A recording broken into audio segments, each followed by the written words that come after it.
Chapter 289. Ji Xiaoya had already given up on Gu Xinian. However, after Yi Huanyan's accident, they had been seeing each other every day. His gentlemanly demeanor was irresistible. She had fallen in love with him, and she couldn't extricate herself from it. Originally, she thought that they would let nature take its course. After a certain period of time, they might be able to come to a conclusion. However, he suddenly said that he wanted to leave. There was no longing at all. Seeing that she couldn't stop crying, Yi Huanyan was also in a dilemma. In fact, she didn't know what Gu Xinian was thinking. Previously, he had clearly said that he wouldn't provoke Ji Xiaoya. However, judging from the recent events, he wasn't just provoking her. He was blatantly flirting with her. Every few days, he would pick her up after work. They would go to the supermarket together, watch movies together, and occasionally bring her some new and interesting gifts. On the surface, he said that he was giving them to her. However, looking at the appearance of those childish and cute furry things, it was obvious that they would only cause a furry fetish, like Ji Xiaoya to scream. Isn't it still undecided? Yi Huanyan corrected her. Ji Xiaoya cried with snot and tears running down her face. She looked like she was about to die. Yi Huanyan couldn't stand it anymore. She scolded her. Why are you crying? Even if you're crying, can't you give me a reason? Did he clearly reject you? After having sex with you, he doesn't want you anymore? Seeing that she was acting tough, Ji Xiaoya was so scared that she burped and shook her head while sobbing. You didn't lose anything, did you? Why are you crying? But you're really leaving. Ji Xiaoya looked sad. Yi Huanyan's head hurt because of her sobbing. I'm not leaving.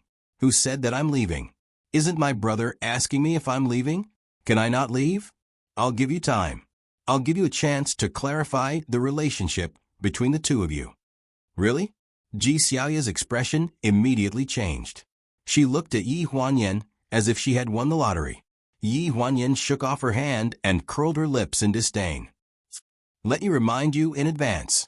I heard that my brother used to have a fiancée. Although he was married and my sister-in-law passed away, his fiancée is still waiting for him. You're much more persistent than you. You're a love rival. Is much more than you are. Gu Lu was the one who said this. Gu Lu was a person who looked at people with a poker face when they weren't familiar with each other. Now that they were familiar with each other, he would tell them everything. Except for Gu Xinian and Xiaoqi, which he didn't dare to talk nonsense about. He had made up all the other gossip. Ji Xiaoya, this love rival, was said to have been betrothed to Gu Xinian when they were young. However, it wasn't considered a political marriage. The other party was a family friend of the Gu family. She was the only daughter of Yi Huanyan's biological parents' best friend. It was said that she was a spoiled and arrogant young lady, but she was dead set on Gu Xinian. When he got married that year, she almost made a scene at the wedding. After that, she restrained herself and was locked at home, not allowing him to come out. Ji Xiaoya didn't take it to heart at all. She waved her hand and said, So what? Your brother doesn't like her at all. Let me tell you, as long as I have time, who else will be your sister-in-law but me? Yi Huanyan was speechless. She stared at Ji Xiaoya's tear-stained panda eyes and said mockingly, When you're talking, don't you think about how much of a coward you looked when you cried just now? Seeing that she was mocking her, Ji Xiaoya shouted and reached out to tickle her. The two of them played around for a while. Ji Xiaoya was worried about Yi Huanyan's health, so she finally stopped. In the kitchen, Ji Xiaoya was busy cleaning up the broken dishes. Yi Huanyan took his clothes from the balcony and prepared to take a shower. A tall figure could be seen under the streetlight downstairs through the gap in the curtains. It was as if he was glued to the cement floor, waiting without moving. It had been a few days. It had been like this. The smile in Yi Huanyan's eyes disappeared and was gradually replaced by sadness. She stared blankly at the figure for a long time. She didn't know if the figure knew that she was looking at him, but he suddenly raised his head and looked in her direction. Yi Huanyan's face stiffened and she turned to leave. Her wounds could heal, but the damage would always be there. Her emotions could gradually stabilize, but the regret would never dissipate. She couldn't forgive him, just like how deep down in her heart, She could never forgive herself for being so submissive in the past. She had come to this point today not only because of Ling Han's cruelty and cold-bloodedness, but also because of her own cowardice and compromise. She wanted to start afresh. The first step was to let go of herself and let go of him. The next day, Gu Xinian sent the time and location to Yi Huanyan's phone. He asked Gu Fengfeng to meet at a Chinese restaurant in the city center.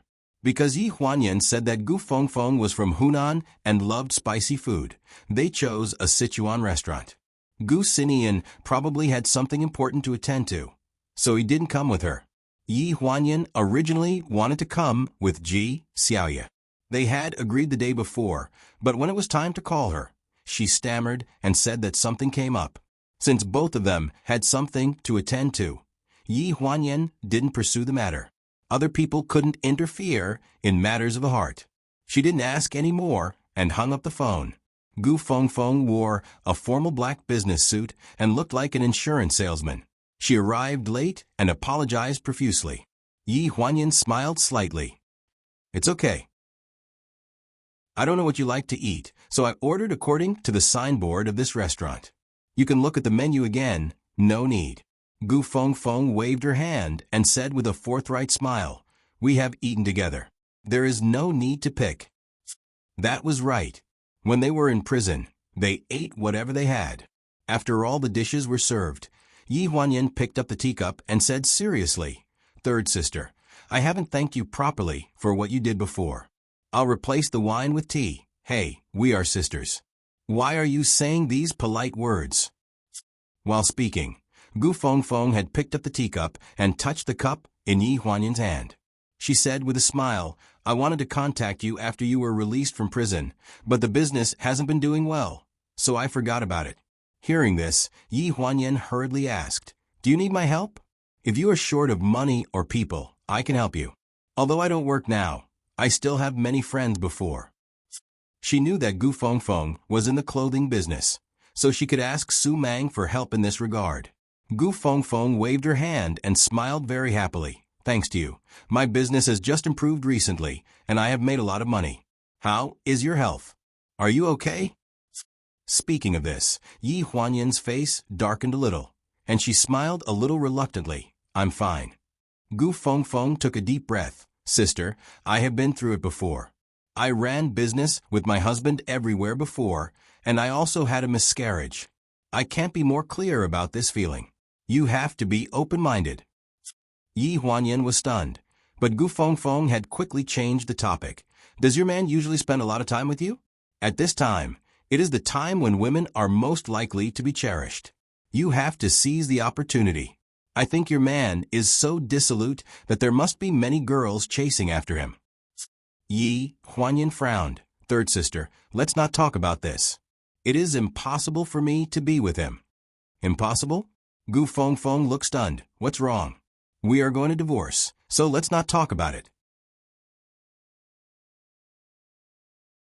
Chapter 290. Although she said she wouldn't mention it, she couldn't resist Gu Fengfeng's nagging. She had no choice but to tell her everything that had happened between the two of them. Naturally, she didn't mention the cause of Jiang Mailan's incident, and the consequences were clear to all outsiders. "You said he suspected that the child wasn't his, so he kicked you out of the house? Is he crazy?" Gu Fengfeng's reaction was far beyond Yi Huanyan's expectations. She slammed the table and said, "That bastard. I thought he was a sentimental person, but it turns out he's a heartless bastard." Everyone in the dining room looked at them in surprise. Yi Huanyan looked embarrassed and held Gu Fengfeng's hand.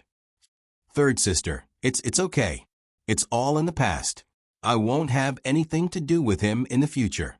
As she spoke, she sized up Gu Fengfeng's expression. She felt that her expression was strange, as if she wanted to say something but stopped. "What's wrong?" Gu Fengfeng looked embarrassed.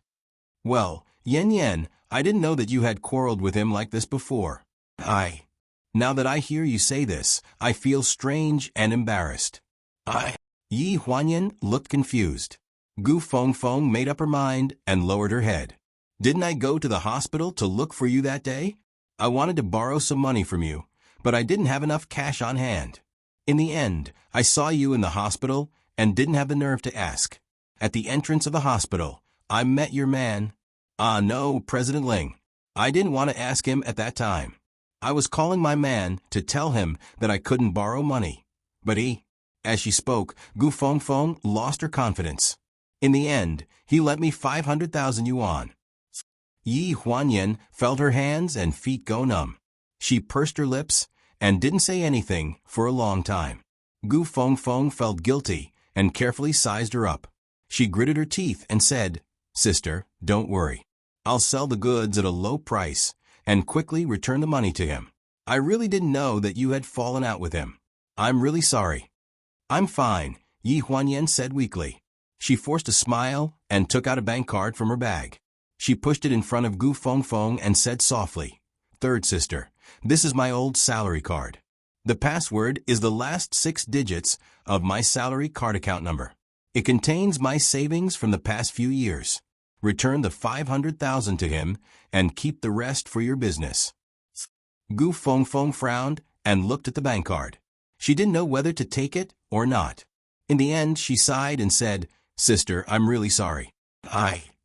Yi Huanyan picked up some food and placed it in Gu Fengfeng's bowl. She took a deep breath and said with a smile, "It's okay, third sister. Don't be so depressed. You don't know how things are between me and him. Just give it to him for me." "Okay, I'll take it as a loan from you. When my payment arrives, I'll return it to you immediately." Gu Fengfeng felt embarrassed.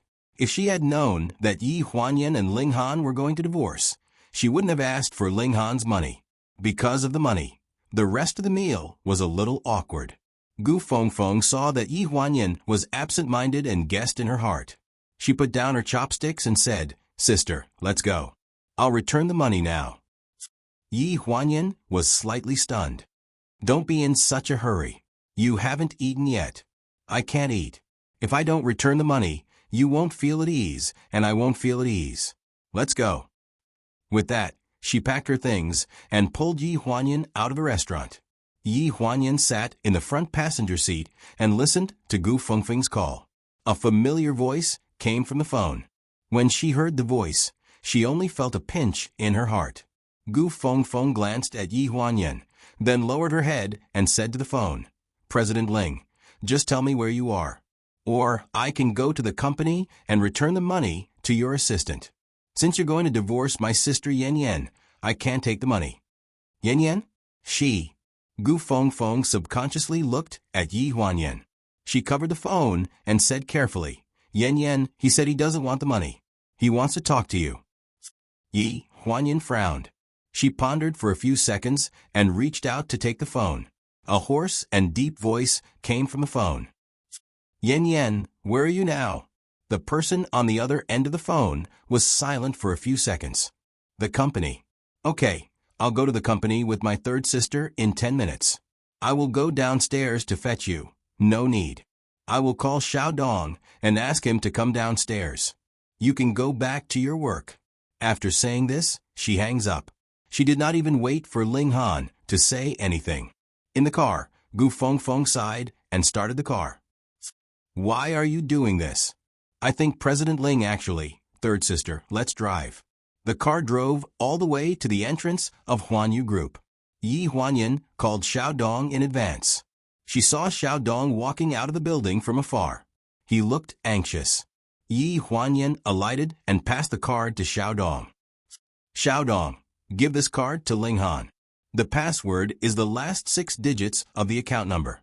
"Sister Yi, are you not going to meet President Ling?" "President Ling had just finished his meeting, and he is on his way here. He asked me to make you stay." From afar, Yi Huanyan saw a tall figure walking towards the entrance. She pushed the card to Xiaodong. "No need. I still have something to do." The sound of the door slamming shut blocked the figure that had hurried in outside the door. "Third sister, let's go." The white van drove away, leaving behind Xiaodong, who was stamping his feet. Ling Han caught up with Dong Xuebing and saw the back of the van disappearing into the fumes. "What did she say?" "She didn't say anything. She just asked me to pass the card to you." Xiaodong looked at Ling Han nervously. Ling Han held the card and walked towards the underground car park. In the car, Gu Fengfeng observed Yi Huanyan's expression as she drove. Sister, it's not that I want to nag at you, but you have to leave a way out for yourself. Men are like children who never grow up. It's fine as long as you know your mistakes and correct them. Yi Huanyan pursed her lips and didn't speak. Gu Fengfeng felt bored after saying a few words to herself. She sighed and said, "You children are always like this.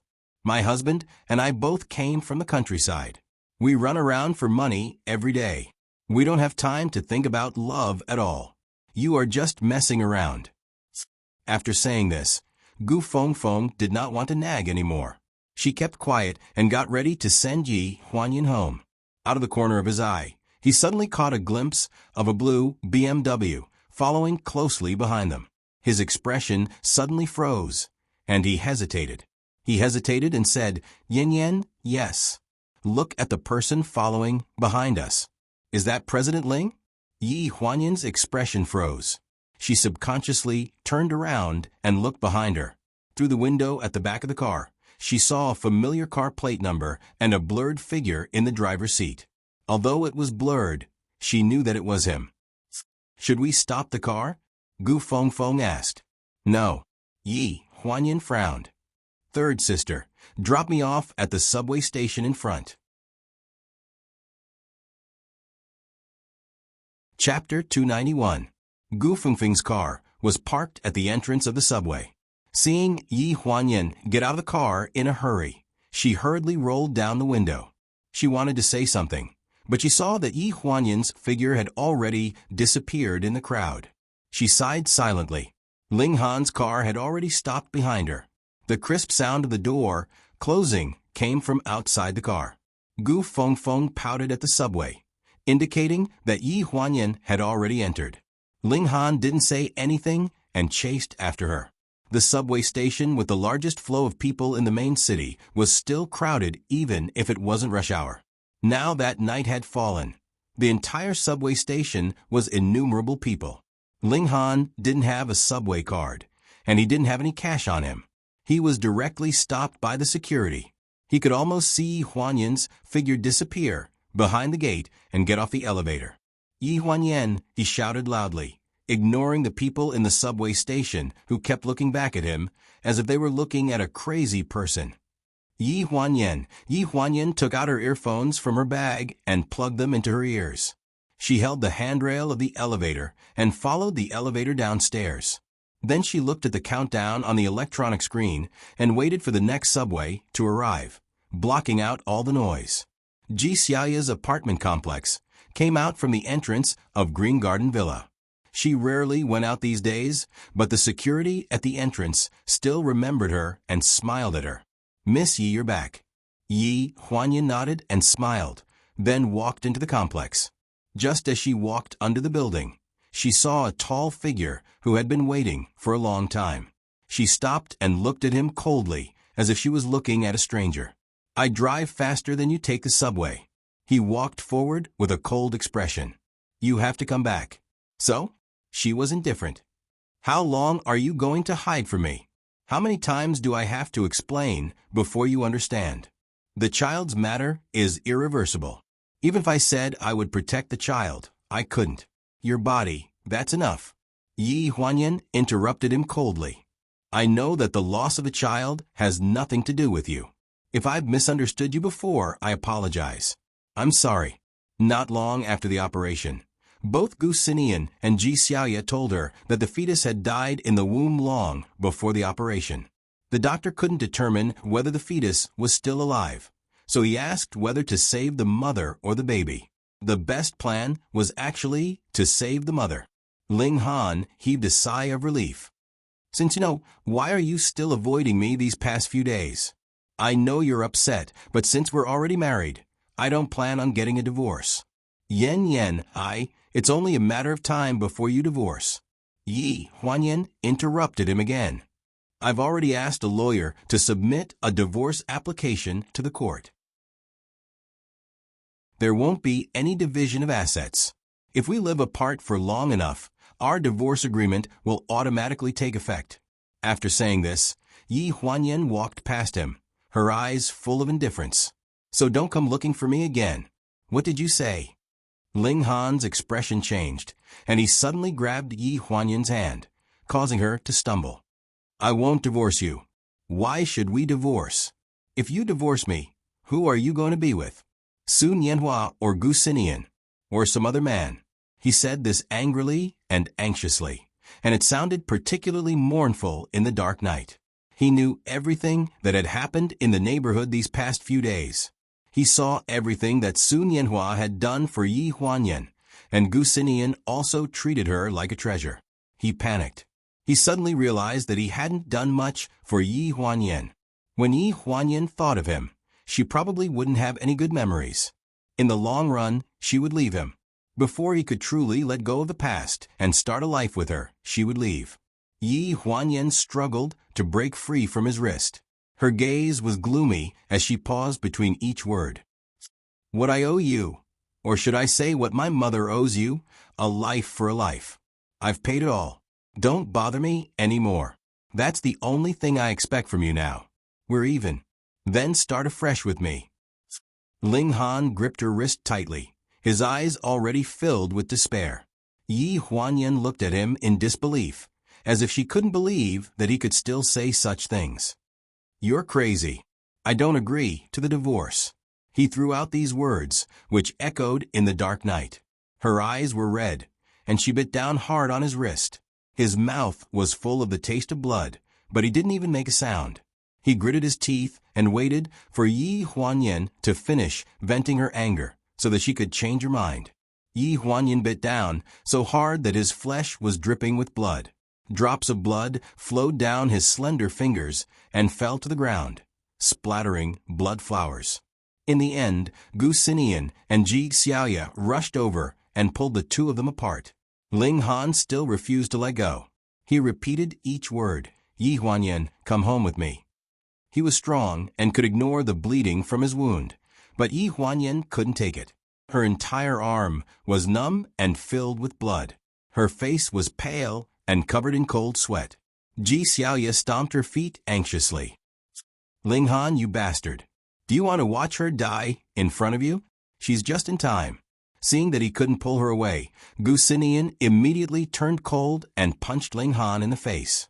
He finally lost all his strength. Yi Huanyan's wrist slipped from his hand. Her thin and weak body swayed in the wind and was supported by Ji Xiaoya. "Let's go, Xiaoyu. Let's go." Her voice was very weak in the wind.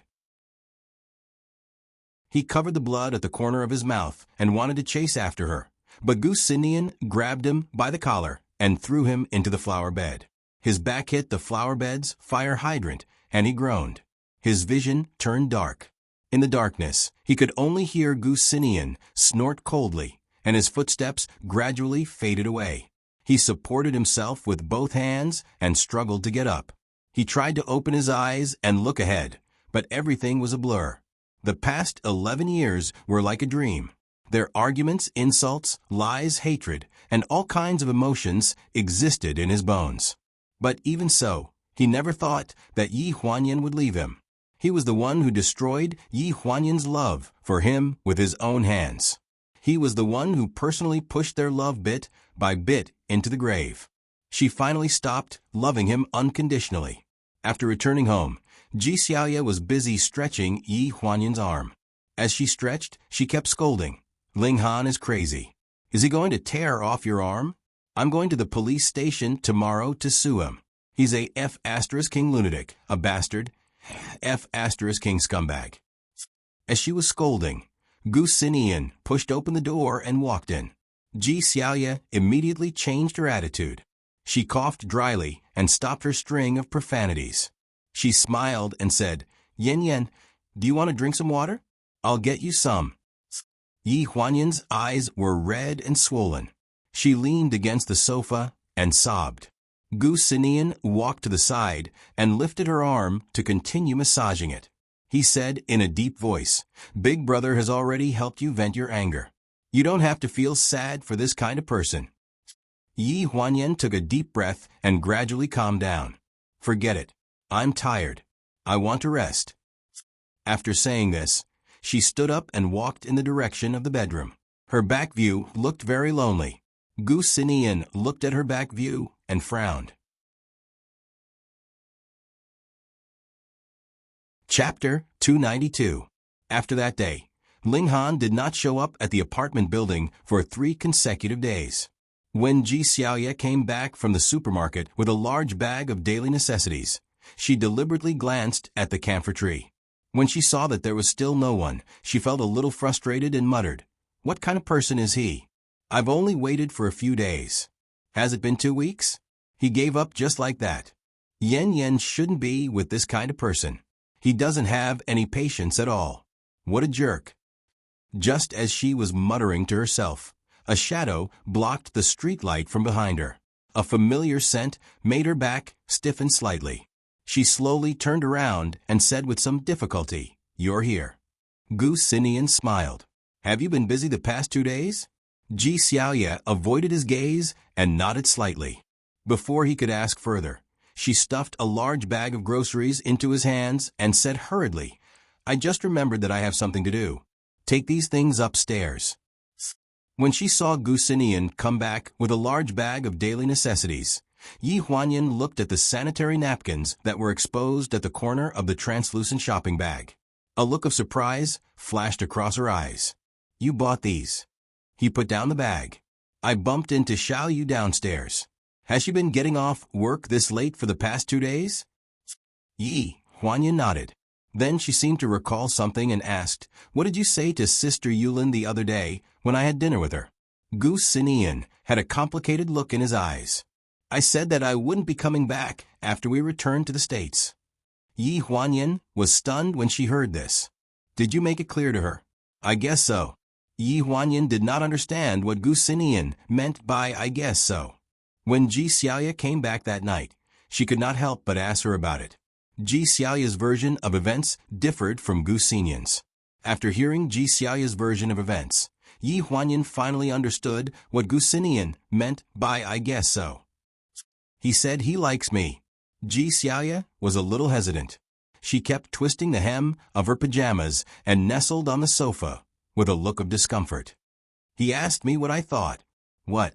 Yi Huanyan was a little confused. Ji Xiaoye sighed. "He said that he wouldn't come back after returning to America, so he asked me to think about it myself." Hearing this, Yi Huanyan was infuriated. "What are you talking about? Isn't this playing with your feelings?" Ji Xiaoye frowned. "Don't talk about your brother like that. He is your brother after all."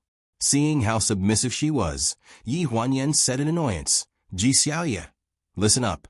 Gu Xinian is my brother, not yours. You don't have to be so polite to him." Yi Huanyan was really angry. Previously, Gu Xinian had promised her that he wouldn't provoke Ji Xiaoye if he didn't want to take responsibility. Of all the people he could provoke, he had to provoke her only best friend. "I'll call him myself and tell him that he's bullying me. Isn't this?" Before Yi Huanyan could make the call, Ji Xiaoye snatched the phone away. She looked at Yi Huanyan with a pitiful expression. Yan, I think your brother is actually giving me a chance. Perhaps he will change his mind before we leave." "You're crazy." Yi Huanyan stared at her in disbelief. "You really want to be with him? Just a few months before we return to America? Then what about after we leave? What do you plan to do?" Ji Xiaoye looked bitter. "Can I not think about what will happen in the future? Xiao Yu, don't scold me. Look at yourself. You're the same. Can you really forget about Ling Han? You've been going to the window a lot these past 2 days, but he didn't come at all." Yi Huanyan's face stiffened slightly. Looking at her, she was exasperated at her failure to live up to expectations. But what she said was the truth. If she couldn't do it herself, how could she force others to do it? "Forget it. I'm not going to care about you anymore." Yi Huanyan lifted the blanket and climbed into bed. She picked up a novel beside the bed and started reading. Late at night, Ji Xiaoye breathed evenly beside her and murmured Gu Xinian's name. Yi Huanyan pulled the blanket over her and got out of bed to drink some water. When she came back, she couldn't help but walk to the window. Under the gap in the curtains, she saw the camphor tree. He really didn't come again. There were many heartless people in the world. Many times, Yi Huanyan also hoped that she could be cold-blooded and heartless. She even envied Sheng Anren for doing anything to achieve his goal. At least he was not as timid as she was. The next morning, Ji Xiaoya got up and went to work. After making up, she went to the balcony to find clothes. I have a dinner party in the company today. I won't come back for dinner tonight. Don't wait for me. Yi Huanyan nestled in bed, looked at the direction of the balcony with sleepy eyes, and answered in a muffled voice. Recently, she had insomnia and slept late at night. She was too sleepy in the morning and got up late. Her biological clock was in chaos. Suddenly, Ji Xiaoya exclaimed on the balcony, "What the?" Immediately, the sound of opening the curtains came into Yi Huanyan's ears. The strong sunlight shone on her face, making her frown and pull the quilt to block the sunlight. Through the quilt, she heard Ji Xiaoya shouting, "Ling Han is here again. He's standing downstairs. Yan Yan, do you want to see?" Under the quilt, Yi Huanyan's body stiffened, and she was not sleepy at all. Ji Xiaoya stood by the bed and saw that there was no reaction on the bed at all. She was stunned for a few seconds. "You really don't want to see? His arm is in a cast hanging around his neck. It seems that your brother hit him that day." There was still no movement on the bed. Ji Xiaoya shrugged as if she was talking to the air. Her voice gradually went away. "I don't care. Anyway, it wasn't me. I'm leaving first. It's too late to go to work." After saying this, she heard the sound of the door closing in the living room. Yi Huanyan instantly threw the quilt aside and hurriedly jumped off the bed and walked toward the balcony. Her footsteps were very hurried. She pulled the curtains open.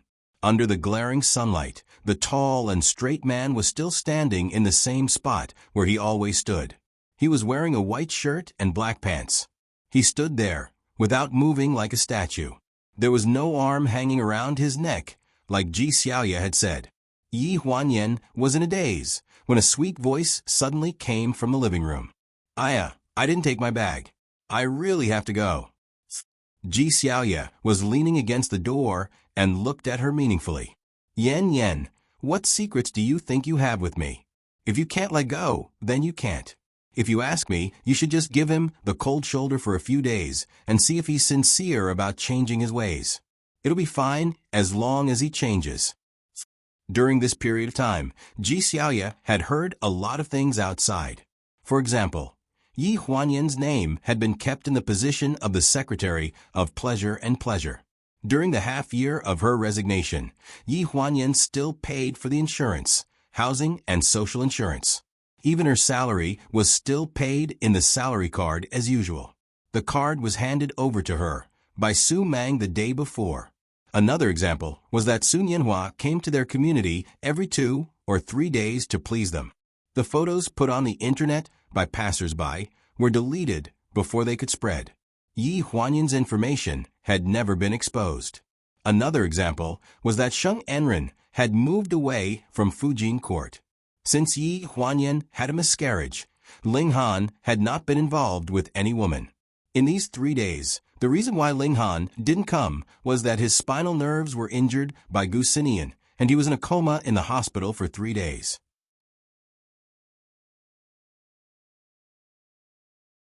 Chapter 293. Ji Xiaoya naturally didn't tell Yi Huanyan why Ling Han didn't come. She selfishly felt that Ling Han didn't know how to cherish what he already had, so he should suffer a little. After teasing Yi Huanyan a little, she picked up her bag and left. When she passed by Ling Han, she didn't even look at him and sneered, "A good horse doesn't go back to the old pasture. Don't wait any more. Yan won't come down." On the other hand, Yi Huanyan stood behind the curtains and stared blankly at the man downstairs. The man that she would dream of every night. The man who had hurt her so many times that she was determined to forget him. The sun was shining brightly in the afternoon, so there wasn't a single person on the road. Gu Xinyan's car didn't stop until it reached the building. Ling Han stood under the sun and stared motionlessly at the window on the third floor. He frowned and glanced at Gu Lu, who was driving. "Send a bottle of water over." Gu Lu's eyes twinkled with amusement. "Young master, are you so soft-hearted now that you've spent so much time with Miss?" Gu Sinian laughed coldly. "I'm just worried that he'll die from the sun and make Yen Yen sad. This kind of person deserved to live well and in pain." After he said this, he got out of the car and walked towards the building without looking back. Gu Lu took out a bottle of ice water from the fridge in the car and ran under the camphor tree in the hot sun to hand the water to Ling Han. He was being kind, but all he got in return was, "No, thanks." Gu Lu frowned. Gu Sinian had just walked into the building when he heard this. He turned around and strode over to Ling Han coldly. He was 2 to 3 centimeters taller than Ling Han, and his silver hair shone brightly under the sun. His entire aura was many times colder than Ling Han's frail appearance. "I'm afraid this kind of trick doesn't suit you." Ling Han's face was pale. He glanced at Gu Sinian. "Tell Yen Yen that I really want to start over with her. I hope she can give me another chance." "Oh, opportunity?" Gu Sinian sneered. "What kind of opportunity? Anything is fine as long as she's by my side." "I'm by your side, but my heart isn't with you." "Then I will think of a way to get her heart back." Although his face was pale, his tone was firm and unquestionable. Gu Sinian pondered for a moment and said, "You're better off saying it than singing." Gu Lu looked at his boss, then at Ling Han, who was sweating profusely. He hesitated for a while, then put the water in his hand on the ground. "Well, you can drink it yourself if you're thirsty. I've delivered it to you." In the apartment, Yi Huanyan made some honeysuckle tea to detoxify the poison. Then she brought it to Gu Sinian. He sat on the sofa and looked at the pot of tea in front of him. Then he looked at Yi Huanyan thoughtfully. "Yen Yen, he's downstairs." "Oh," Yi Huanyan responded indifferently. Then she picked up the novel next to her and turned a page. "Actually, if I put myself in your shoes, I hope you can give him a chance." Gu Sinian's voice sounded beside her. He sounded a little conflicted, unlike his usual calm and decisive tone. Yi Huanyan was slightly stunned. "Why?" "Because I used to be like him." Gu Sinian took a sip of tea. His eyes were filled with sadness. "But I'm not as lucky as him. You're still around, so he still has a chance to make up for it. I'm gone." Yi Huanyan frowned. "Are you talking about sister-in-law?" He took a deep breath. His eyes trembled. "When young Ko left, she was pregnant with a 3-month-old child. But I didn't even know about the child's existence. I think there might have been a misunderstanding between us. But no matter what she did wrong, I shouldn't have treated her that way. I regret it, but it's too late." This was the first time Gu Sinian mentioned young Ku in front of Yi Huanyan. It was also the first time he took the initiative to mention her after young Ko left. The name young Ku was like a thorn in his heart. The longer she was gone, the deeper this thorn would pierce into his heart. Gu Sinian told her a lot about his family. He said that he had fallen out with his family because he wanted to marry young Ku. He had thought that young Ku would live a happy life after she was accepted by her family, but he didn't expect that the real storm would come after their marriage. Suspicion, jealousy, and love and hate intertwined. In the end, only despair was left in their marriage. It was his despair and young Ku's. When young Ku left, we had just been divorced for a month. I didn't know that she was pregnant, and she didn't tell me. She was the one who brought up the divorce. I thought that she didn't have me in her heart, so I let her go. That was the worst decision of my life. Yi Huanyan listened to Gu Sinian's story about him and young Ku. The more she listened to the story, the more upset she felt for the people in the story, and also for a person who wasn't in the story.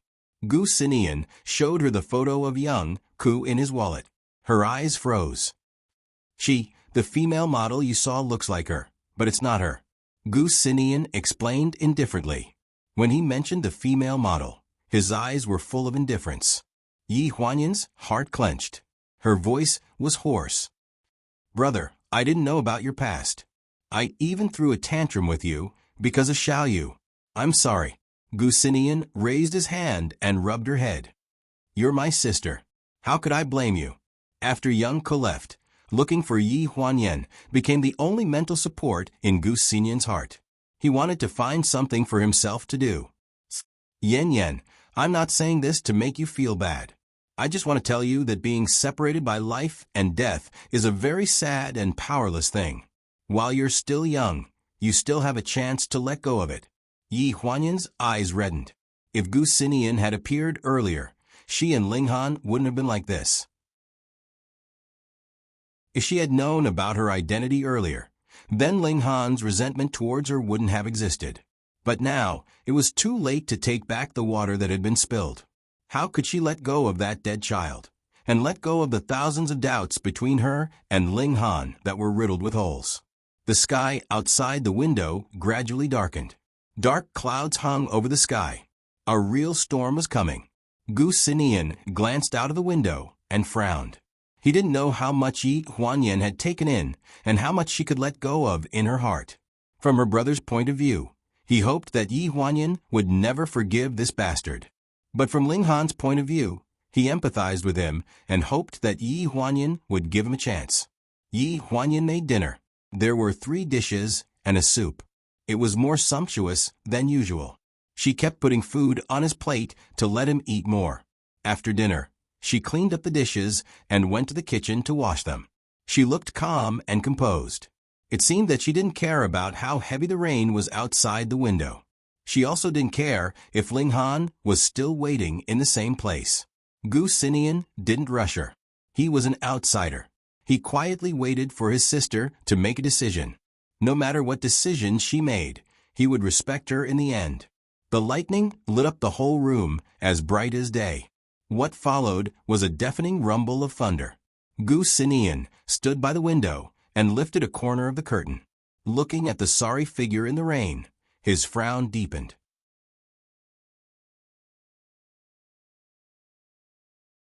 Chapter 294. A black car sped through the rain and slowly stopped under the building. Xiao Mu held an umbrella and hurriedly walked to Ling Han's side. She anxiously said, "Director Ling, what are you doing? Come back with me, quickly. The doctor said you can't leave the hospital yet." Ling Han was indifferent. "Xiao Mu, go back first. I'll wait for her here." "Director Ling, how long are you going to wait?" "Wait until she comes to see me." Xiao Mu furrowed her brows with mixed feelings. As the rain grew heavier, Xiao Mu steeled herself and stuffed the umbrella into Ling Han's hands. She braved the rain and rushed into the building, banging on the apartment door loudly. It was Gu Xinian who opened the door. He stared at Xiao Mu warily. "What are you doing? Where's Secretary Yi? I want to see Secretary Yi. I have something to say to her." Xiao Mu stayed upstairs for a long time. The rain was pouring down. Ling Han threw away the umbrella and looked at the window on the 3rd floor. He vaguely saw Yi Huanyan's figure. His face was full of tears. He raised his wrist to wipe the water droplets on his face and tried to see more clearly. However, when he opened his eyes again, there was no one on the windowsill. Xiao Mu walked out of the rain in a daze and stopped in front of Ling Han. "Director Ling, she doesn't want to see me, right? I expected it. You don't have to say it." Xiao Mu's expression was complicated. In the end, he did not dare to look into Ling Han's eyes and stammered. "She said she'll go back to work at pleasure next Monday on the condition that you don't come again." Ling Han's body stiffened and looked at Xiao Mu in disbelief. "What did you say?" Xiao Mu took a deep breath. "Secretary Yi said she's willing to go back to work at the company." You're telling the truth?" At that moment, Ling Han felt like his heart had started beating again. He was wild with joy. The rain was pouring down on his face, but he did not feel cold. Just as he was about to ask another question, the world suddenly spun, and he fell straight to the ground. Xiao Mu exclaimed, "Director Ling, the statue downstairs finally left." A muffled voice came from the room, with a hint of sobbing. "He left?" Beside the windowsill, Gu Xinian's gaze pierced through the rain-splashed glass window to look at Ling Han, who was being helped into the carriage by Xiao Mu. He calmly responded, "MHM, let's go." Yi Huanyan had just cried. Xiao Mu's words allowed her despairing heart toward Ling Han to find a trace of vitality. She was willing to give him another chance. But Gu Xinian knew that she still hated Ling Han. She resented him for being suspicious of her, resented him for not trusting her. "Brother, help me investigate the matter," Xiao Mu mentioned. Yi Huanyan's voice was a bit hoarse, and her red eyes were cold. Gu Xinian nodded. He knew that Yi Huanyan was not a timid person, and she was not someone who would believe everything anyone said. Even though Xiao Mu said so, she still had doubts in her heart. Her rationality told her that she must thoroughly understand this matter. Okay, he agreed. Then it was Saturday and Sunday, and Ling Han did not come again. However, Xiao Mu packed Yi Huanyan's luggage and sent over, saying that Ling Ling helped to pack it. Inside were the clothes she was used to wearing at work, and there were even some clean and fresh clothes. They were all neatly arranged and placed in one suitcase. Xiao Mu's complexion was haggard, as if he had aged several years overnight. When he looked at Yi Huanyan, his eyes were full of regret, and he did not even have the confidence to speak to her. He was originally a high-spirited man in the workplace. "Secretary Yi, I sincerely hope that you can reconcile with Director Ling. I will take responsibility for all the mistakes. I will resign immediately and never appear in front of you again." "No need." Yi Huanyan looked at him coldly. "I didn't say that I completely believed what you said, nor did I say that I would forgive you. You should do what you should do, and I don't need you to interfere in the matter between Ling Han and me." She closed the door and shut Xiao Mu outside. Before Xiao Mu could say anything about Ling Han being hospitalized, she was rebuffed, and she stood there awkwardly for a while before leaving. On Monday, Yi Huanyan returning to work at pleasure was a big deal. Xiao Dong solemnly returned the door card and work pass to Yi Huanyan. "Secretary Yi, welcome back." Xiao Dong was very grateful to Yi Huanyan. If it were not for Yi Huanyan, she would not have been able to stay because of her carelessness and involvement in the incident of the leak of the artist's information. Yi Huanyan's smile was a bit dull. She glanced at Xiao Dong, put on the work pass, and said lightly, "Let's go." The assistant team still looked the same as before. When they saw Yi Huanyan, they did not show any surprise, as if they had made an agreement. Everyone respectfully greeted Yi Huanyan like before. Xiao Dong led Yi Huanyan back to the office. Her seat was still the same as when she left. Even the 2 gel pens in the pen holder were still in the same place. "Secretary Yi, you just came back. Take a rest first. I'll go to the finance department to get the report." "Wait." Yi Huanyan put down her bag and turned to look at Xiao Dong. "The finance department always sends the report themselves. When did they need you to get it?" Xiao Dong paused for a moment.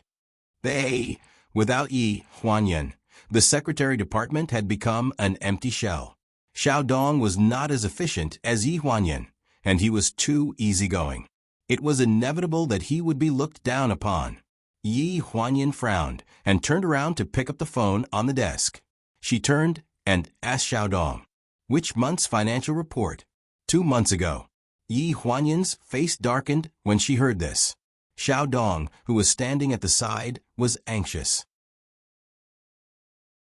Yi Huanyan asked coldly, "Why is the financial report from 2 months ago not here yet? Also, is there no one in the finance department? Do you need the secretaries to run errands for you?" "Who am I? You must be new. Get your manager Wang to answer the phone. Tell him that my name is Yi Huanyan." Less than 5 minutes after Yi Huanyan hung up the phone, Xiao Zhang from the finance department ran into the secretary department with a stack of reports. He was sweating profusely and stammered, "Secretary Yi, these are the financial reports for the past 2 months. Manager Wang asked me to send them over. If there is a mistake in the figures, your department can forget about getting this month's bonus. Also, go back and tell Manager Wang that before he orders my secretaries to run errands for him, he must read the company's department assignment chart. He must know the consequences of breaking the rules." Xiao Zhang nodded. Xiaodong was dumbfounded by Yi Huanyan's thunderous actions. She swallowed hard and said, "Sister Yi, you are so impressive." Yi Huanyan glanced at Xiaodong. "You have been working for me for a few months, and you still haven't learned this. What is the Secretary Department for?" The Secretary Department is directly under the President's office. It is one level higher than the Assistant Department. Other than the President, you don't need to listen to anyone else. Do you understand? After all, Xiaodong was still young. Although she said she understood, she was not confident. But Yi Huanyan was back, and she regained her confidence.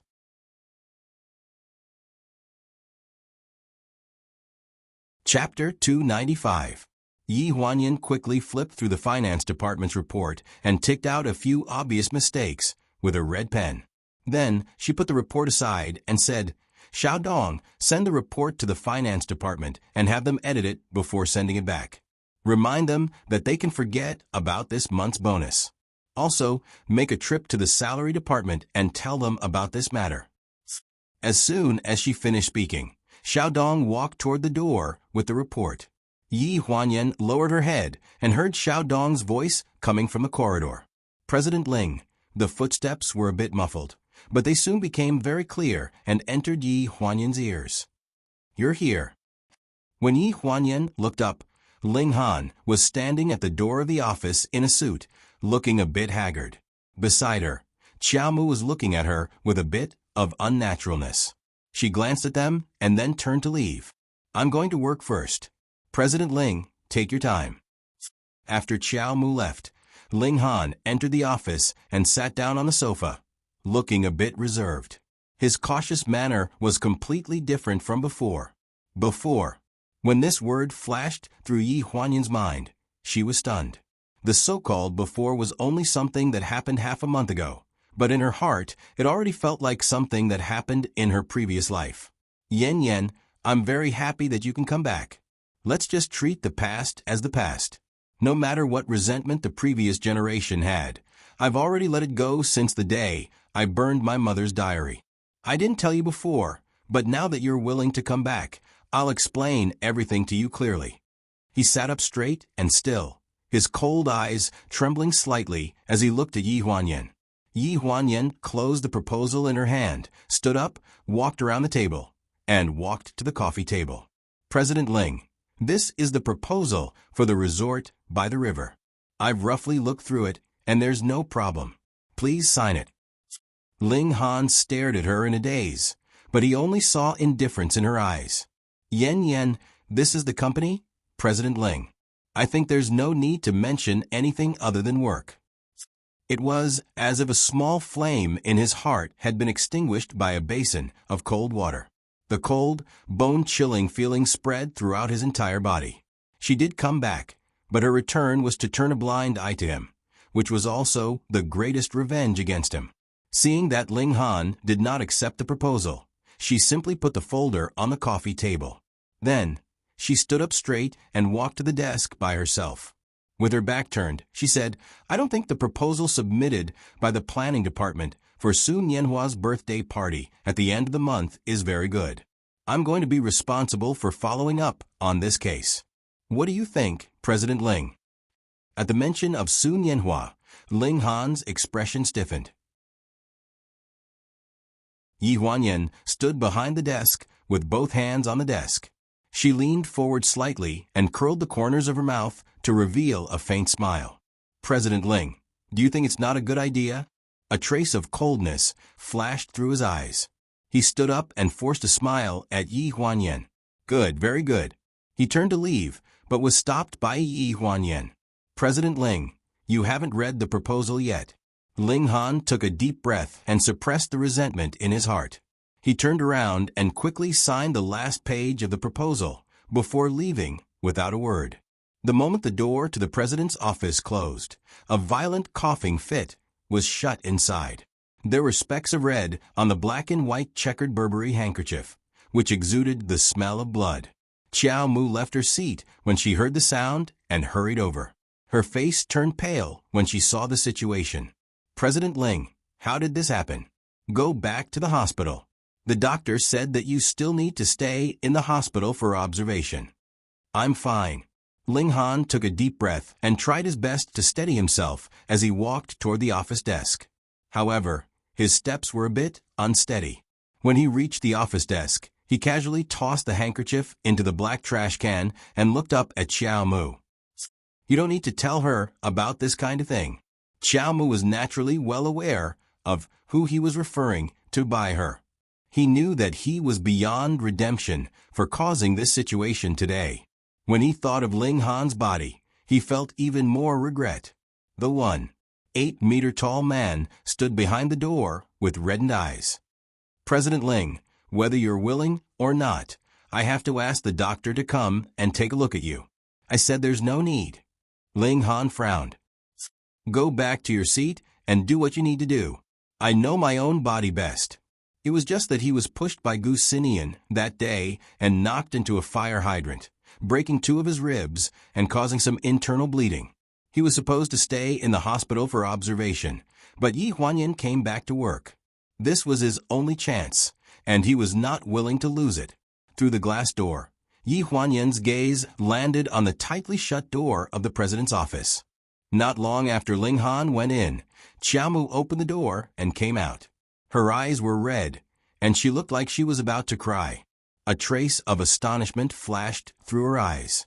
She thought of Ling Han's temper and how he would vent his anger on his subordinates whenever something went wrong. She did not know how much Xiao Mu had suffered this time. Originally, as a colleague, she would express her concern, but when she thought of things that Xiao Mu had done, she was too lazy to ask. She only took a glance, and then turned back to continue doing her own thing. Su Nianhua's birthday party was imminent, and the plan given by the planning department was very sloppy. Yi Huanyan could not help but suspect that Ling Han's suppression of Su Nianhua had led to the department not being able to fulfill their duties. He even deliberately made things difficult for Su Nianhua, so she took the initiative to take on this case. No matter what kind of relationship she had with Su Nianhua in the past, or what kind of past they had, she was very moved by this person's existence after these days of interaction. He was her friend, and also one of the few family members in this world who truly cared about her. Late at night, in a 2-story villa in the suburbs, a woman with a pure face was lying on a large dark gold bed. She wore a sailor suit that exposed her waist and laid flat on the silky champagne-colored sheets. Her long hair cascaded down her side, and a fat man was panting heavily on top of her. A pair of chubby hands reached into her sailor suit and squeezed vigorously, while his lower body kept moving in and out. The woman was very cooperative and let out moans of "Mom." Her face was flushed red. Her slender hands gently slid across the man's back, causing him to shudder. The woman panted delicately. "Mom. Ah, darling, thank you for saving Guagua. Guagua has nothing to repay you with." The man smiled lecherously and rubbed her round bottom. "Little vixen, who said I have nothing to repay you with. Aren't you repaying me now?" The woman humphed shyly. "You only know how to make fun of me." Her shy expression was on point, and her slender waist moved even more vigorously. She moaned in pleasure, and her seductive eyes made the man addicted to her, unable to extricate himself. He wanted nothing more than to die on top of her, not to mention the little requests she made in his ear. "Darling, as long as you follow me, all that you said won't be a problem. Come, change your position." The woman turned around with the man and sat up. She covered her face and said, "Darling, you're so annoying. You always have so many tricks up your sleeves." "I can't stand it anymore." The man's expression became more and more excited, and not long after, he made comeback.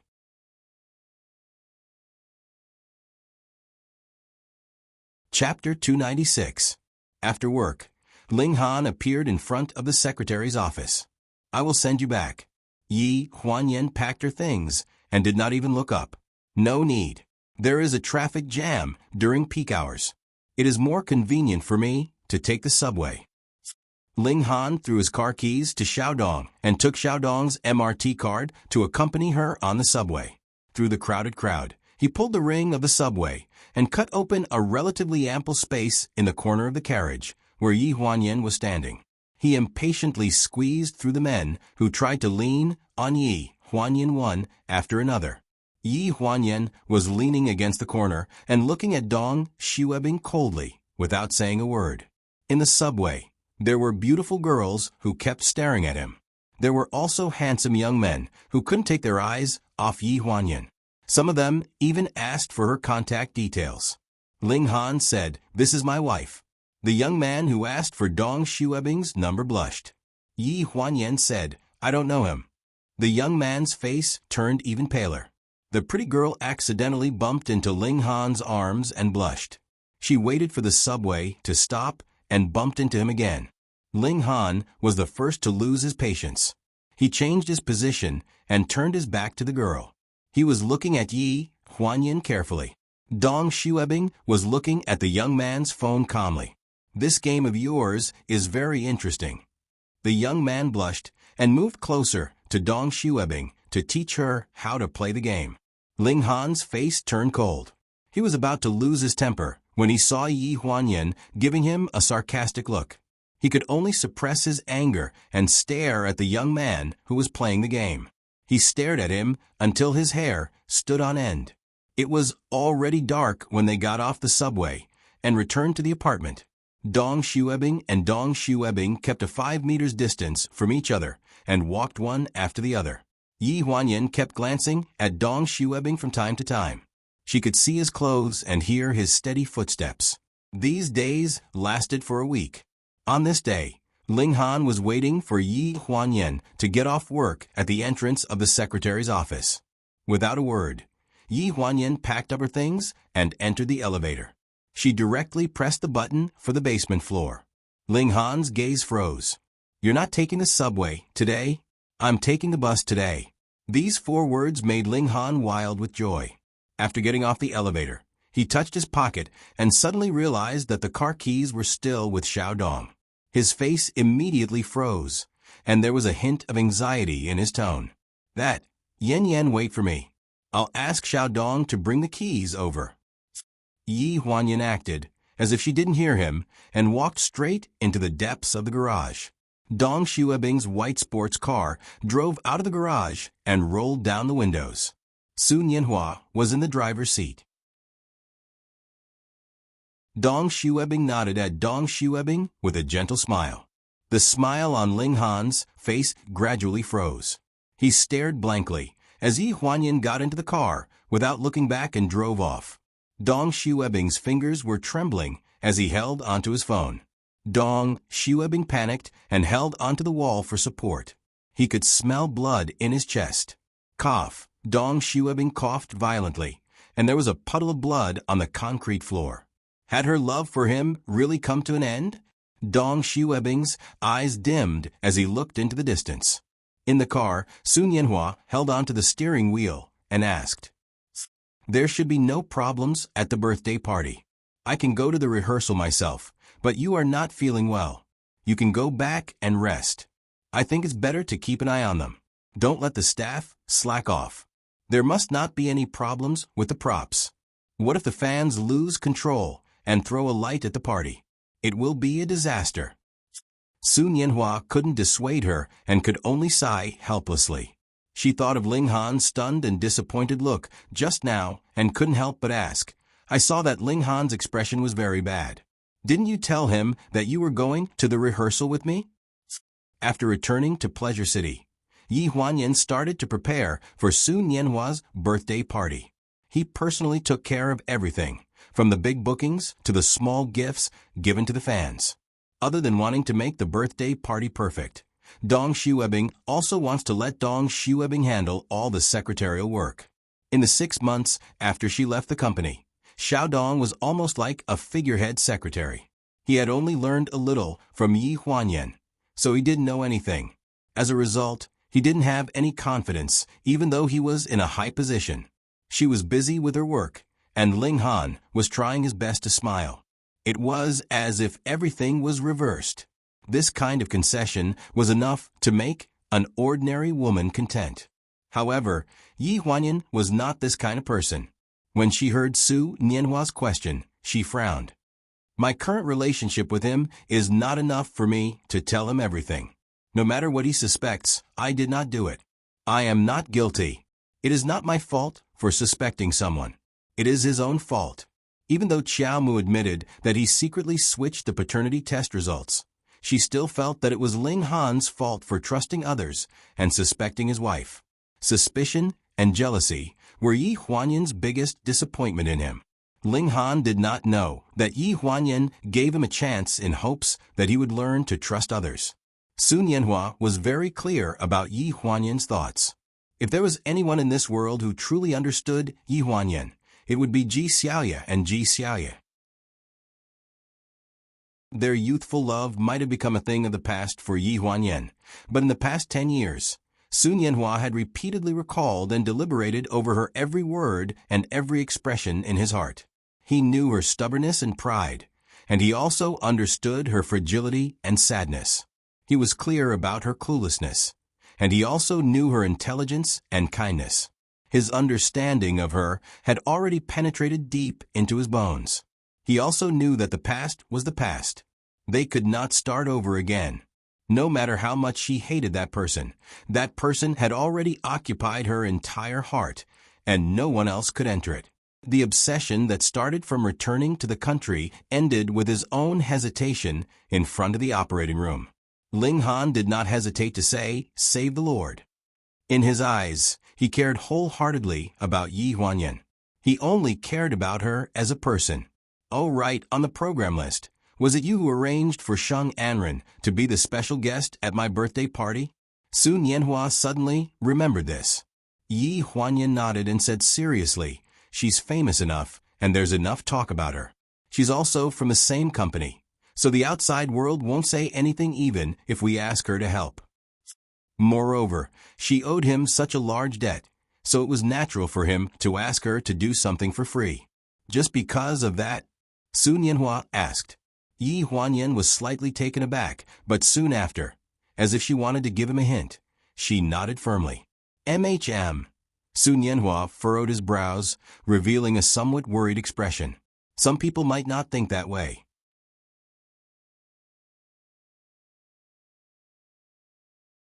Chapter 297. In the villa of Jinjiang Court, Ling Han walked into the house with his suit jacket. Ling carefully observed his face. "Young master, you are back. The meal is ready." Ling Han threw the jacket on the sofa and walked towards the second floor with a sullen face. Ling stood in the living room, looked back at the dishes on the table, and sighed silently. After Yi Huanyan left, this house had no vitality at all. The young master's temper was unpredictable. Although the salary was high, it made her feel uncomfortable all over. Ling Han entered the bedroom, pulled the safe, and took out the napkin portrait that was not much bigger than a palm. He gave it to Su Mang to repair at the beginning. After she repaired it, she added a wooden frame outside, made a special seal, and pressed it very flat. There were only a few strokes on the portrait with a ballpoint pen, but it was very charming. There was a gentle smile at the corners of his eyes and eyebrows.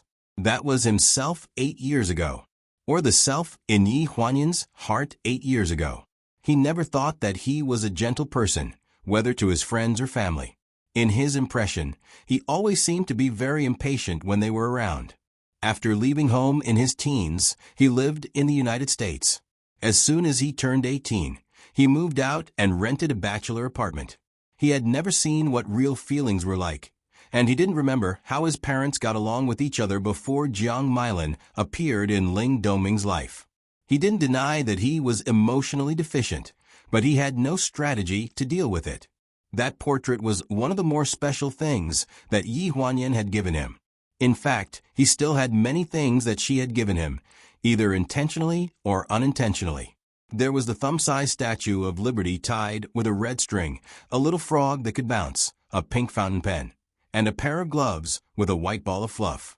In the depths of the safe, there was also a half-woven scarf. Yi Huanyan's handiwork was very good. The half-woven scarf was very smooth, and the gray cashmere felt very warm. The needle fell off halfway. At that time, he had just received the news that Ling Dongming and Jiang Milan had a car accident. Later, he didn't continue to knit the scarf and put it away quietly. In the past, he had locked many things in this safe, including many memories.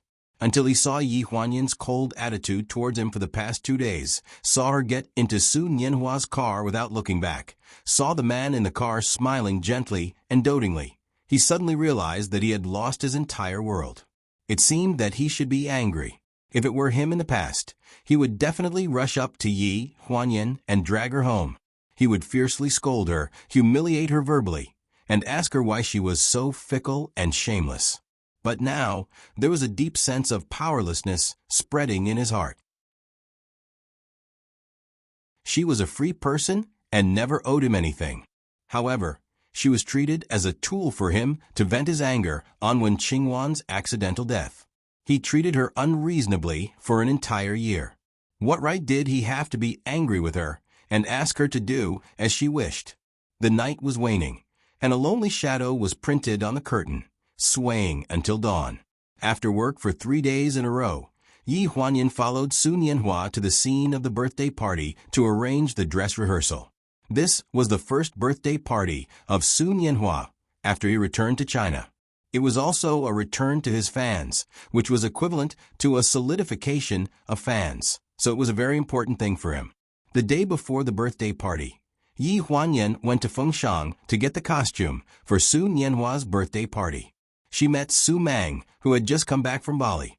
There was a handsome, middle-aged man beside him, who was Li Ao, whom she had met at the scene of a last dinner party. Su Mang asked Ji Xiaoya to get the costume, and then invited Yi Huanyin to sit down in the office. "I've been on a business trip for a long time this time. I didn't know until I came back that you didn't have a good time before. How are you recently?" Su Mang casually covered up Yi Huanyin's miscarriage and asked very carefully. Yi Huanyin held the coffee cup and smiled slightly. "Sister Su Mang, thank you for your concern. I'm fine recently." "I heard that you went back to work at Pleasure again." Su Mang smiled meaningfully. "I thought that you wouldn't go back, so I wanted to poach you to work for me. You worked for me for 2 months before, and you did a much better job than my 2 assistants." Yi Huanyin looked up at Su Mang. "The employees of Fengshan cooperate very well, and it didn't cost me much. If Sister Su Mang still needs my help in the future, just let me know." "I need your help? I'm afraid I have to ask for your boss's opinion. When you first came to my place, it was I who begged him to reluctantly agree. He repeatedly told me not to let you tire yourself out. Look at him. It's as if my company is a place that eats people without spitting out bones." Yi Huanyin was slightly stunned and asked hesitantly, "Sister Su Mang, you must be kidding." At that time, Ling Han hated her too much. How could he ask Su Mang to take care of her? "At that time, I meant to let you go to Paris with me on a business trip. But Xiao Yu went to Yunnan, and I was short of 1 person. The day before I went there, I told Ling Han about it. He refused at once, saying that if he took you to Paris, he wouldn't lend you to me." Su Mang looked at her expression with interest. She rolled her eyes in her eye sockets. "Ling Han's temper is not like my teacher's at all, but his character is unquestionable. My teacher is gentle and elegant, and so is his wife. It's just that the 2 of them have always been too indifferent to each other. They have never cared much about Ling Han and sent him abroad early. He is not a bad person, but he lacks feelings." Yi Huanyin was a little absent-minded. Su Mang talked to herself for a while. She talked about the napkin portrait that was sold at a sky-high price at the charity banquet last year. She also talked about the 2 months when Yi Huanyin worked in Fengshan. Ling Han asked someone to take care of her openly and secretly. She even mentioned a lot of things that happened before the relationship between Yi Huanyin and Ling Han became rigid. Su Mang was almost 40 years old this year. She took good care of herself. She looked like she was in her early 30s. 10 years ago, when Yi Huanyin just joined the Ling family, Su Mang had just graduated for 2 years. She was working as Yi Huanyin's chief secretary in the Department of Pleasure. During the time when Yi Huanyin followed Jiang Milan into the Ling family, Su Mang suddenly quit her job. She changed from the chief secretary in the Department of Pleasure to a lowly secretary in Fengshan. It only took her 3 years to become the chief editor from the secretary in the Department of Pleasure. Although she was 40 years old now, she was beautiful and a big shot in the fashion industry.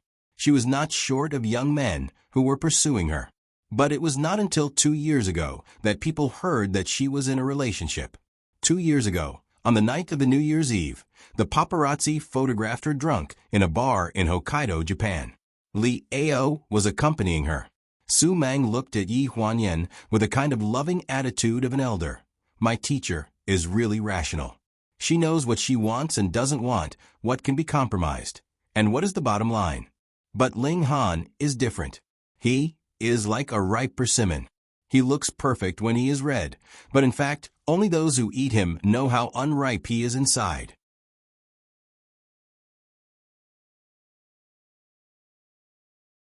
Chapter 298. Sister Su Mang, do you want to persuade me to reconcile with him? Yes. Su Mang answered straightforwardly and didn't mean to hide her purpose at all. Maybe you will think that I don't think for you at all when I persuade you like this. I know how much you have been wronged by Ling Han, but I just want to say a few words for him. Maybe others don't see it, but I know that he cares about you very much. Yi Huanyan put down the coffee cup and raised her eyes to look at Su Mang lightly. Before Grandma passed away, she also hoped that I could tolerate his temper and be with him well. Grandma also said that he cares about me very much. People close to them seemed to be able to see that Ling Han didn't care about her at all. But what she felt was that he had never been soft-hearted. I can't be sure now whether he cares about me or not. I only know that I can't let go of the hurt I suffered for a while. But even if you don't say this, I know that I will forgive him in the end. Time can let go of everything. Su Mang was slightly stunned. She didn't expect that Yi Huanyan could say such words. In fact, she had no choice but to speak for Ling Han. She knew that Yi Huanyan was actually a woman with her own ideas. She was soft on the outside, but tough on the inside. This time, Ling Han really broke her heart. She was afraid that she wouldn't be willing to turn back. I thought you thought that I couldn't forgive him again, right? Yi Huanyan looked at Su Mang seriously with sadness in her eyes. I told him that I submitted a divorce lawsuit to the court, and he believed it. I also said that I have no feelings for him now, and he also believed it. Before, when I said that the child was his, he didn't believe it. When I said that I loved him, he also didn't believe it. He didn't believe what was true, and he believed what was false. Isn't it ridiculous? When she was just discharged from a hospital, she really thought that she couldn't forgive him again. But since Xiao Mu told her about the matter of swapping the paternity test results, she suddenly felt pity in her heart. In fact, if she looked carefully at Ling Han, she found that there was no one he could trust with confidence. Needless to say, Sheng Anren, but even Xiao Mu was the same. For a person who lives in lies and deceit, why should I force him to completely believe me? She finally convinced herself to forgive him. When Ji Xiaoya walked into the office with several sets of costumes, Yi Huanyan and Su Mang both looked serious. Seeing her come in, Yi Huanyan quickly stood up and took the costumes from her. When she was leaving, Su Mang suddenly called her, Yan Yan, if you need my help, just tell me. Ji Xiaoya looked at Yi Huanyan in confusion. However, she saw Sun Yanhua smile faintly. There's nothing else. I just want you to help Sun Yanhua with his connections in the fashion industry in the future. After saying this, Yi Huanyan said goodbye to Ji Xiaoya.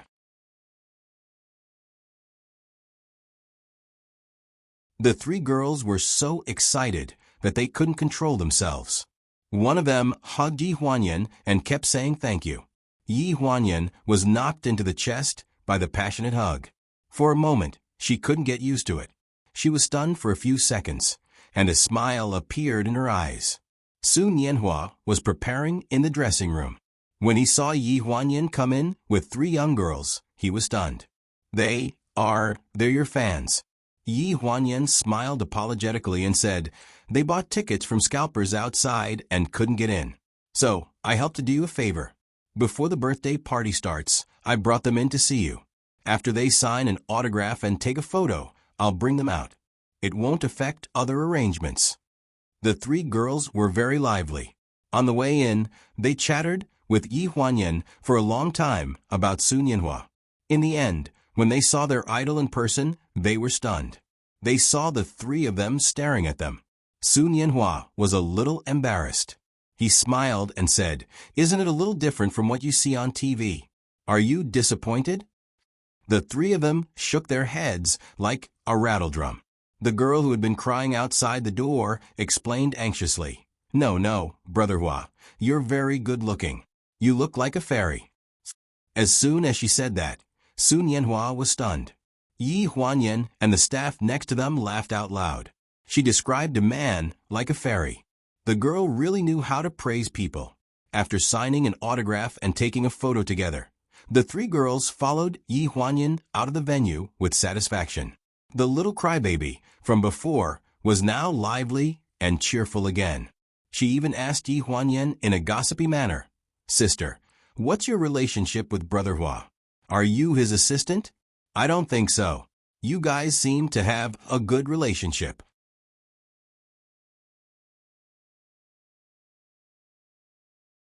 Chapter 299. Yi Huanyan was slightly stunned. Just a very good friend. The little crying bag stared with her big eyes. "Sister, you are so beautiful and so nice. If our Brother Hua finds a girlfriend like you, we will be relieved." When she said that, the other two girls echoed, Yes, it's better than finding someone in the entertainment circle. Brother Hua's scandals make us feel suffocated. Sister, you look more suitable for our Brother Hua."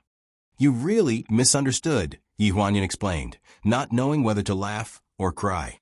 The three girls talked at once, as if they believed that Yi Huanyan was Sun Yanhua's hidden girlfriend. After sending the three girls outside the venue, Yi Huanyan explained her identity clearly. She was just the person in charge of the birthday party sent by the agency. When he left, the little crybaby still had a skeptical look on his face. Although they couldn't enter the venue, they could hear the singing inside the venue. So the three girls found a step outside and squatted down to wait for the birthday party to end. Shan, it would be great if Brother Hua and Sister Yi were together. If that's the case, we fans are quite lucky. Even if we get married, it won't affect us from chasing celebrities. I think so too. Brother Hua's eyes are gentle when he looks at Sister Yi. When the two friends around her were discussing, the little crying bag looked through her mobile phone and accidentally turned to a news article from a year ago. In the news, Sun Yanhua's rumored girlfriend was blurred out. The person who was picked up at the concert site and the person who was covered by him and ran away after eating in a restaurant in Shanghai was completely the same person. After a long while, the little crying bag faintly interrupted the conversation between the two. "What do you know? Sister Yi is once bitten, twice shy. She has been troubled by those brainless fans so many times. Of course, she won't dare to admit it." Inside the venue, the birthday party was at the climax. Sheng Anren, wearing a dark purple dress, pushed a 3-layer cake cart onto the stage, representing the artists of Pleasure Media to celebrate Sun Yanhua's birthday. Although reluctant in her heart, Sheng Anren still smiled very warmly, and the acting talent of the movie queen was fully displayed by her. Sun Yanhua forced a smile on the script that had been arranged long ago. No matter how the host teased him, the corner of his eyes fell on the shadow in the corner of the stage, the smiling figure. 28 candles were lit on the top layer of the 3-layer cake, and the fans shouted for him to make a wish.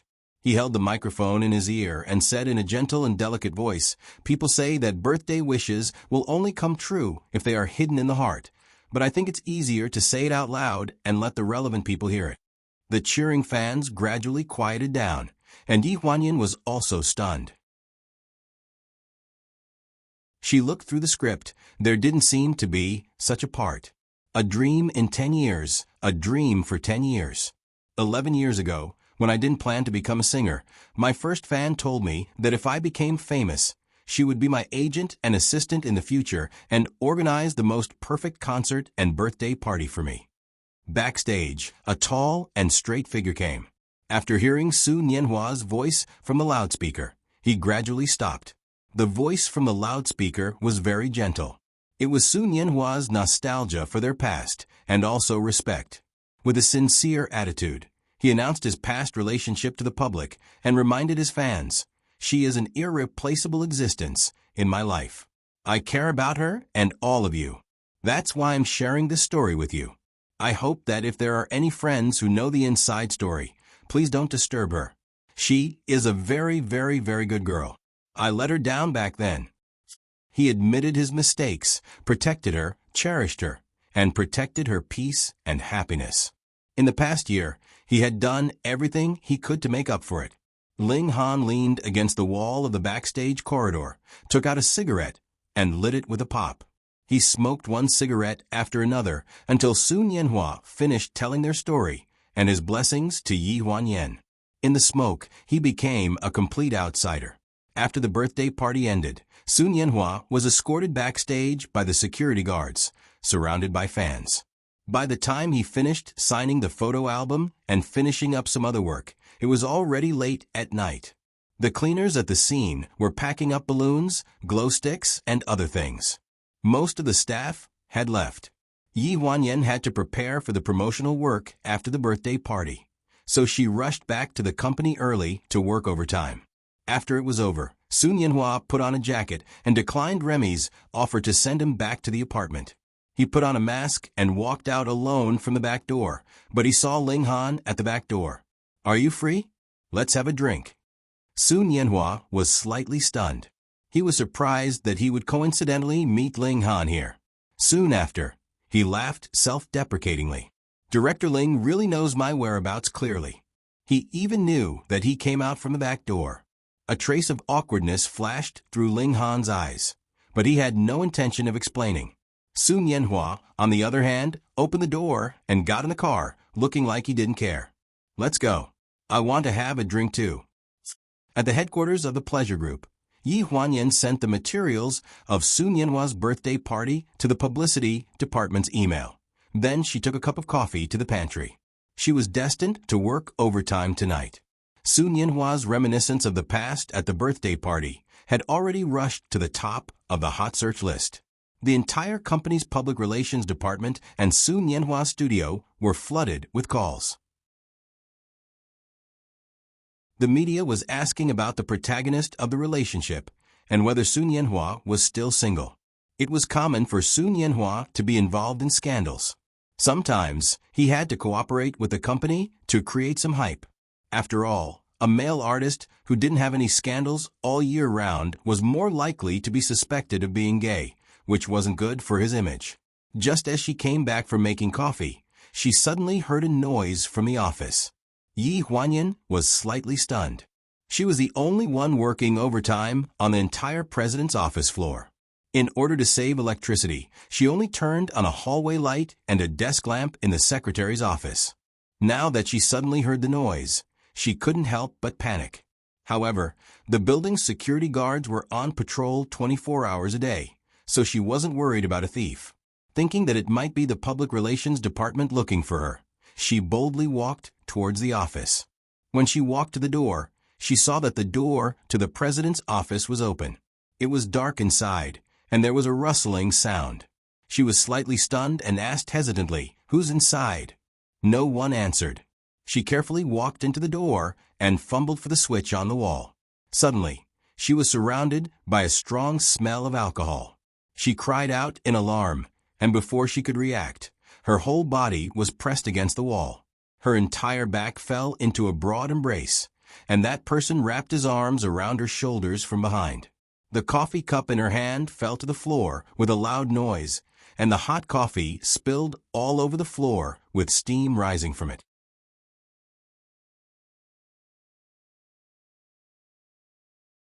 Chapter 300. Other than that cry of surprise, Yi Huanyan didn't make any other sound.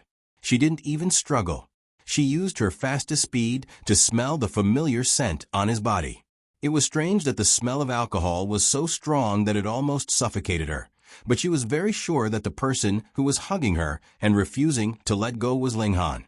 The side of her face was pressed against the wall. Her neck was filled with his heavy and disorderly breathing. "Let go of me." She lowered her voice. He buried her head in his shoulder and said in a hoarse voice, "Just for a while. Let me hug you for a while more, and I'll let you go." After saying this, he tightened his grip on her shoulder, almost suffocating her. Seeing that he didn't do anything else, Yi Huanyan gradually relaxed. Silence filled the air. She asked hesitantly, "Did you drink too much?" "Yeah." He hummed softly in her ear. Yi Huanyan frowned and asked in a deep voice, "Why did you drink? Who did you drink with?" She remembered that there was no drinking party today. It was his day off.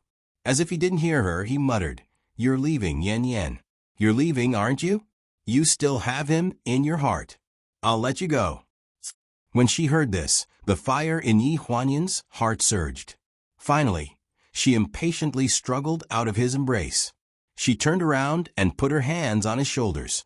She growled, "Who else do I have in my heart? Are you done? You're always suspecting this and that. Do you have persecutory delusions?" He stood in front of Yi Huanyan at 185 meters tall. He was a head taller than her, but he didn't have any aura. His eyes were full of pain, and his voice was choked with sobs. "Yan Yan, you hate me, don't you?" In the dark, Yi Huanyan couldn't see his expression clearly. She only felt that she had never seen him so down and down. Her heart tightened. She pursed her lips and couldn't be bothered to explain anything to a drunkard. "You should rest if you're drunk. You can't go home like this. Just make do with the sofa for the night. I'll get you a blanket. I agree to the divorce." A deep voice came from behind, making Yi Huanyan feel as if she was in a dream. She turned around to look at him in a daze and said coldly, "What did you say?" His eyes were full of fatigue, and he took a deep breath. His voice was not loud, but it echoed in the empty and cold office. "If you still have Su Nianhua in your heart, I'll let you go and fulfill your wish. Don't hate me." Hearing this, Yi Huanyan was furious. She pushed him hard and said angrily, "Okay, divorce. Divorce me tomorrow morning. Divorce me as soon as possible so that you can stay with Sheng Anren as soon as possible." Ling Han was already drunk and his steps were unsteady. After being pushed by Yi Huanyan, he was even more flustered. He staggered and fell straight to the floor. Yi Huanyan exclaimed and subconsciously grabbed his hand, but she didn't expect that she couldn't hold his weight. Both of them fell to the carpet. When they fell to the ground, Ling Han groaned and asked anxiously, "Yan Yan, are you okay? Where are you hurt?" In the dark, Yi Huanyan was in his arms. Her whole body was lying on his chest. When she heard his urgent question, her heart trembled. She looked up at him, her dark eyes shining brightly in the dark. She didn't even think about it. She held his shoulder and kissed him on the lips. What could she do to make him understand that he was the only one in her heart? Even if he hurt her all over and made her want to die, he was still the only one in her heart. The sudden kiss made Ling Han's expression turn sluggish. The softness that came from his lips made his mind go blank. After flipping over, he was intoxicated, and for a moment he could not tell whether this was a dream or reality. In a dreamlike state, the woman's graceful body was lying on the ground. His slightly cold hands reached into her shirt, causing her to shiver. Her skirt was tied around her waist, revealing the beautiful scenery of her lower body. His thin and slender hands pulled off her black stockings from her round breasts, all the way to her ankles. Through a thin layer of lace underwear, she could feel his hot friction. Yi Huanyan widened her eyes and clenched her teeth. She still couldn't help but let out a moan of ecstasy. Ling Han's eyes brightened. He tore off all the restraints and lifted her soft waist.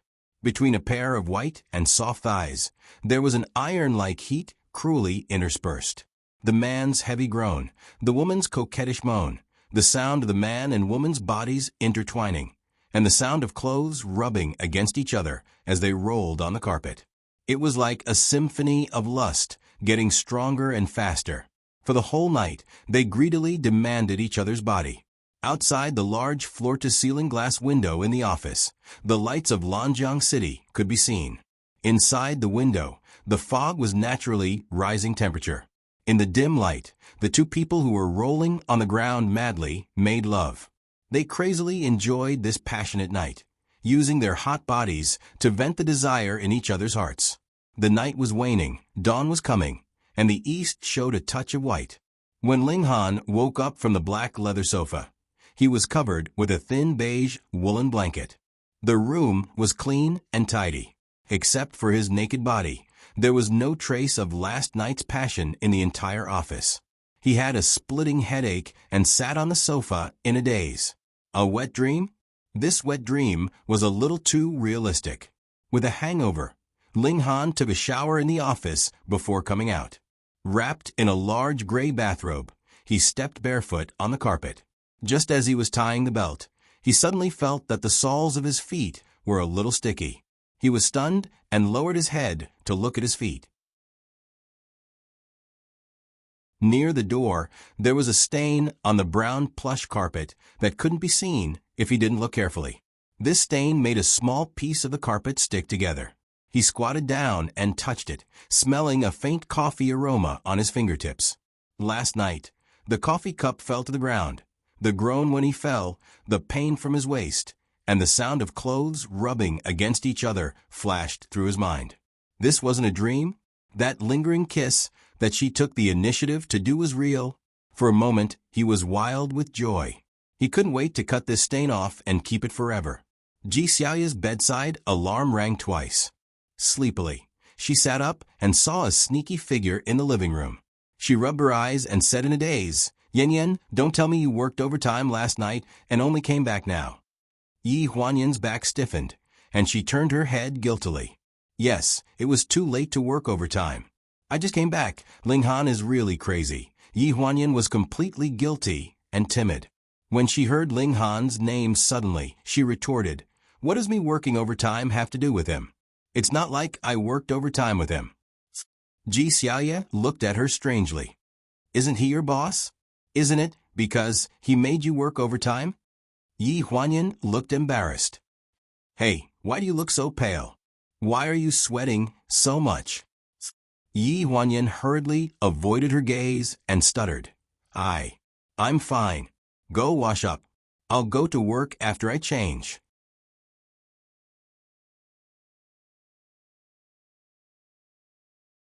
Chapter 301. Huan Yu Group's President's Office. Xiao Dong knocked on the door of the President's office. "Come in." Dong Xuebing did not think much and pushed the door open. Ling Han was sitting behind his desk in a linen suit. The sun shines on him, and he looks bright and gentle. That smile that was like a spring breeze, and that kind, "What's the matter?" Xiao Dong was stunned. She thought she had entered the wrong office for the wrong person. "Manager Ling?" Xiao Dong paused for a few seconds and looked at Ling Han. "Manager Ling, are you looking for me?" "Yes." Ling Han coughed dryly and remembered the important matter. He asked seriously, "Secretary, he hasn't come to work today? It's already 12 a.m., and it's lunchtime." Although Dong Xuebing should be resting now, there is no news from her, and her line is busy. He walked around the office with his phone like a headless chicken. In the end, he decided to ask Xiao Dong about it. After asking this question, Xiao Dong was surprised. "You don't know?" "Know what?" Ling Han was surprised. Xiao Dong took a deep breath. The internet is in an uproar. This morning, Sun Yanhua's fans posted on Twitter that Sun Yanhua had announced his relationship with Secretary Yi. Secretary Yi was called to Sun Yanhua's studio for a meeting at 8:30 a.m. Now, the entire PR department is preparing for the press conference. Ling Han's face changed and he stood up. His tall figure blocked most of the sunlight behind him. Twitter announced their relationship? Xiao Dong was shocked and hesitated. Yes, it was announced. Sun Yanhua's Twitter account had announced it, but the studio had not given us a response. After Pleasure Group's artists leaked confidential information 2 months ago, the company was restructured, and the PR department was in charge of the artists' public relations. The PR department had to monitor the situation online.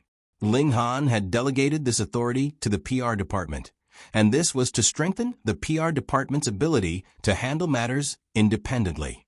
However, the drawback of this matter was that no one came to report such a big matter to him. How is this possible? How could they announce their relationship? She had just shared a bed with him last night, and today she announced her relationship with Su Nianhua. This was impossible. He had to ask clearly. Thinking of this, he immediately picked up his coat and strode out of the office. In Su Nianhua's studio, a large oval office table was surrounded by a group of people.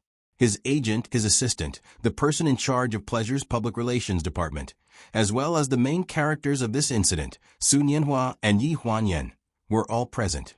The one who spoke was Director Ferlin of the public relations department. Right now, there are two ways to deal with this matter. One is to go with the flow and simply admit it first. Let's let Hua Xia and Secretary Yi announce to the public that they have been in a relationship for a period of time. The main reason is that we see that the fans are quite optimistic about this relationship. Whether it's for future publicity or for the sake of a positive image, this is undoubtedly the best solution. Before the two parties could speak, Remy stood up and objected. That won't do. Ferlin frowned at him. Do you have a better idea? In any case, it won't do. Remy was firm. After working for Su Nianhua and Ling Han for so long, if he didn't know what the big boss was thinking, he would have been in this line of work for nothing. Secretary Yi definitely couldn't announce her relationship with Su Nianhua. This definitely wouldn't do Su Nianhua any good. Ferlin had just jumped ship half a year ago, so he didn't know much about the rumors in the company. Seeing Remy's unreasonable expression, he simply ignored his opinion and directly asked the two parties involved. Su Nianhua shrugged and looked indifferent. I'll listen to Yan Yan. Yi Huanyan hesitated and asked, You said there are two ways. What's the other way? Ku Wei's studio has been contacting us recently, hoping to promote a short-term CP with Huan Yan. Recently, the rumors about Huan Yan being gay have been spreading too much. We think it wouldn't hurt to take this opportunity to work with them. The rumors about Su Nianhua's homosexuality started half a year ago. However, because the rumored girlfriends around him had been straightforwardly clarified one after another without any regard for the other party's reputation, many female artists in the industry were now unwilling to interact with him. This time, his Twitter account had been stolen. If he clarified, he was afraid that someone would take advantage of this loophole and be entangled in a gay scandal again. However, this Ku Wei absolutely couldn't do. Ku Wei? Yi Huanyan frowned. Doesn't she like women? Ferlin nodded in tacit agreement. Yi Huanyan immediately rejected it. This won't do. Ku Wei's way of doing things is too bold. This matter must have been brought up by her manager. If there's a slip-up and her side comes out of the closet, it will definitely implicate us. Even if we want to promote a CP, we can't do it with their family. This is too risky. I don't agree. When Ling Han arrived, Yi Huanyan was standing in front of the conference room. She crossed out Ferlin's second option with a pen and put a tick on the first option. Then she left a sentence. Prepare for the press conference in the afternoon. The sooner the better. After the conference ended, Yi Huanyan and Su Nianhua walked out side by side. They were talking and laughing very tacitly. Ling Han stood at the corner of the corridor, feeling very uncomfortable. His feet felt like they were filled with lead, and he couldn't move. Ferlin was the last to come out of the conference room. When he saw Ling Han, he reported the contents of the meeting in full detail. He also explained the final choice between the two options. Ling Han asked in a hoarse voice, She chose the option? Ferlin nodded. Yes, Secretary Yi is very straightforward and dutiful for the company. We tentatively plan to date for a year. After a year, when the fans' thoughts fade, we'll leak some rumors of discord.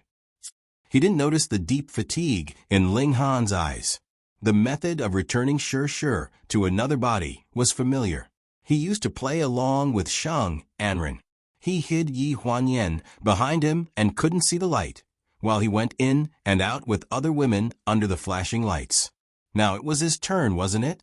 At the press conference in the afternoon, Su Nianhua and Yi Huanyan had a tacit understanding when faced with the reporters' questions.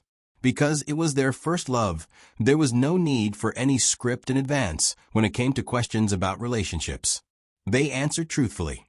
After the press conference, Yi Huanyan's name and high-definition, uncensored photos were all exposed on the internet.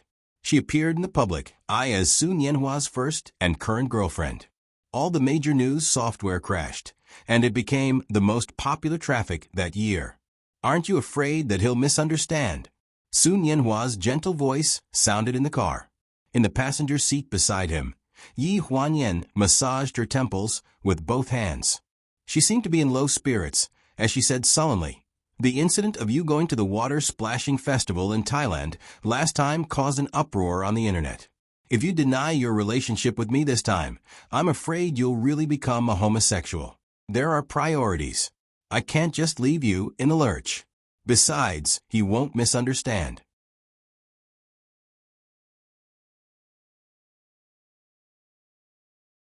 Chapter 302. Sun Yanhua was confused when he saw how confident Yi Huanyan was. He asked, "When did you start to trust him so much?" Hearing this, Yi Huanyan paused her action of massaging her temples, and a strange blush appeared on her face. Fortunately, her arm blocked her face, so Sun Yanhua did not see her expression. She coughed and said, "It's nothing. Don't we still need to go for an interview? Let's go. Don't let the reporters wait for too long." After that day, Yi Huanyan and Sun Yanhua were seen together in public for a few days. Xiao Dong was in charge of all the company's work. Originally, the company thought that they needed to spend money to promote their relationship so as to avoid being boycotted by fans. However, the day after their Twitter account was hacked and their relationship was exposed, the owner of Time Like Water posted a photo of him and Sun Yanhua at the birthday party, as well as a chance encounter with Yi Huanyan at the entrance of the birthday party because of scalpers. His words were quite protective of Yi Huanyan.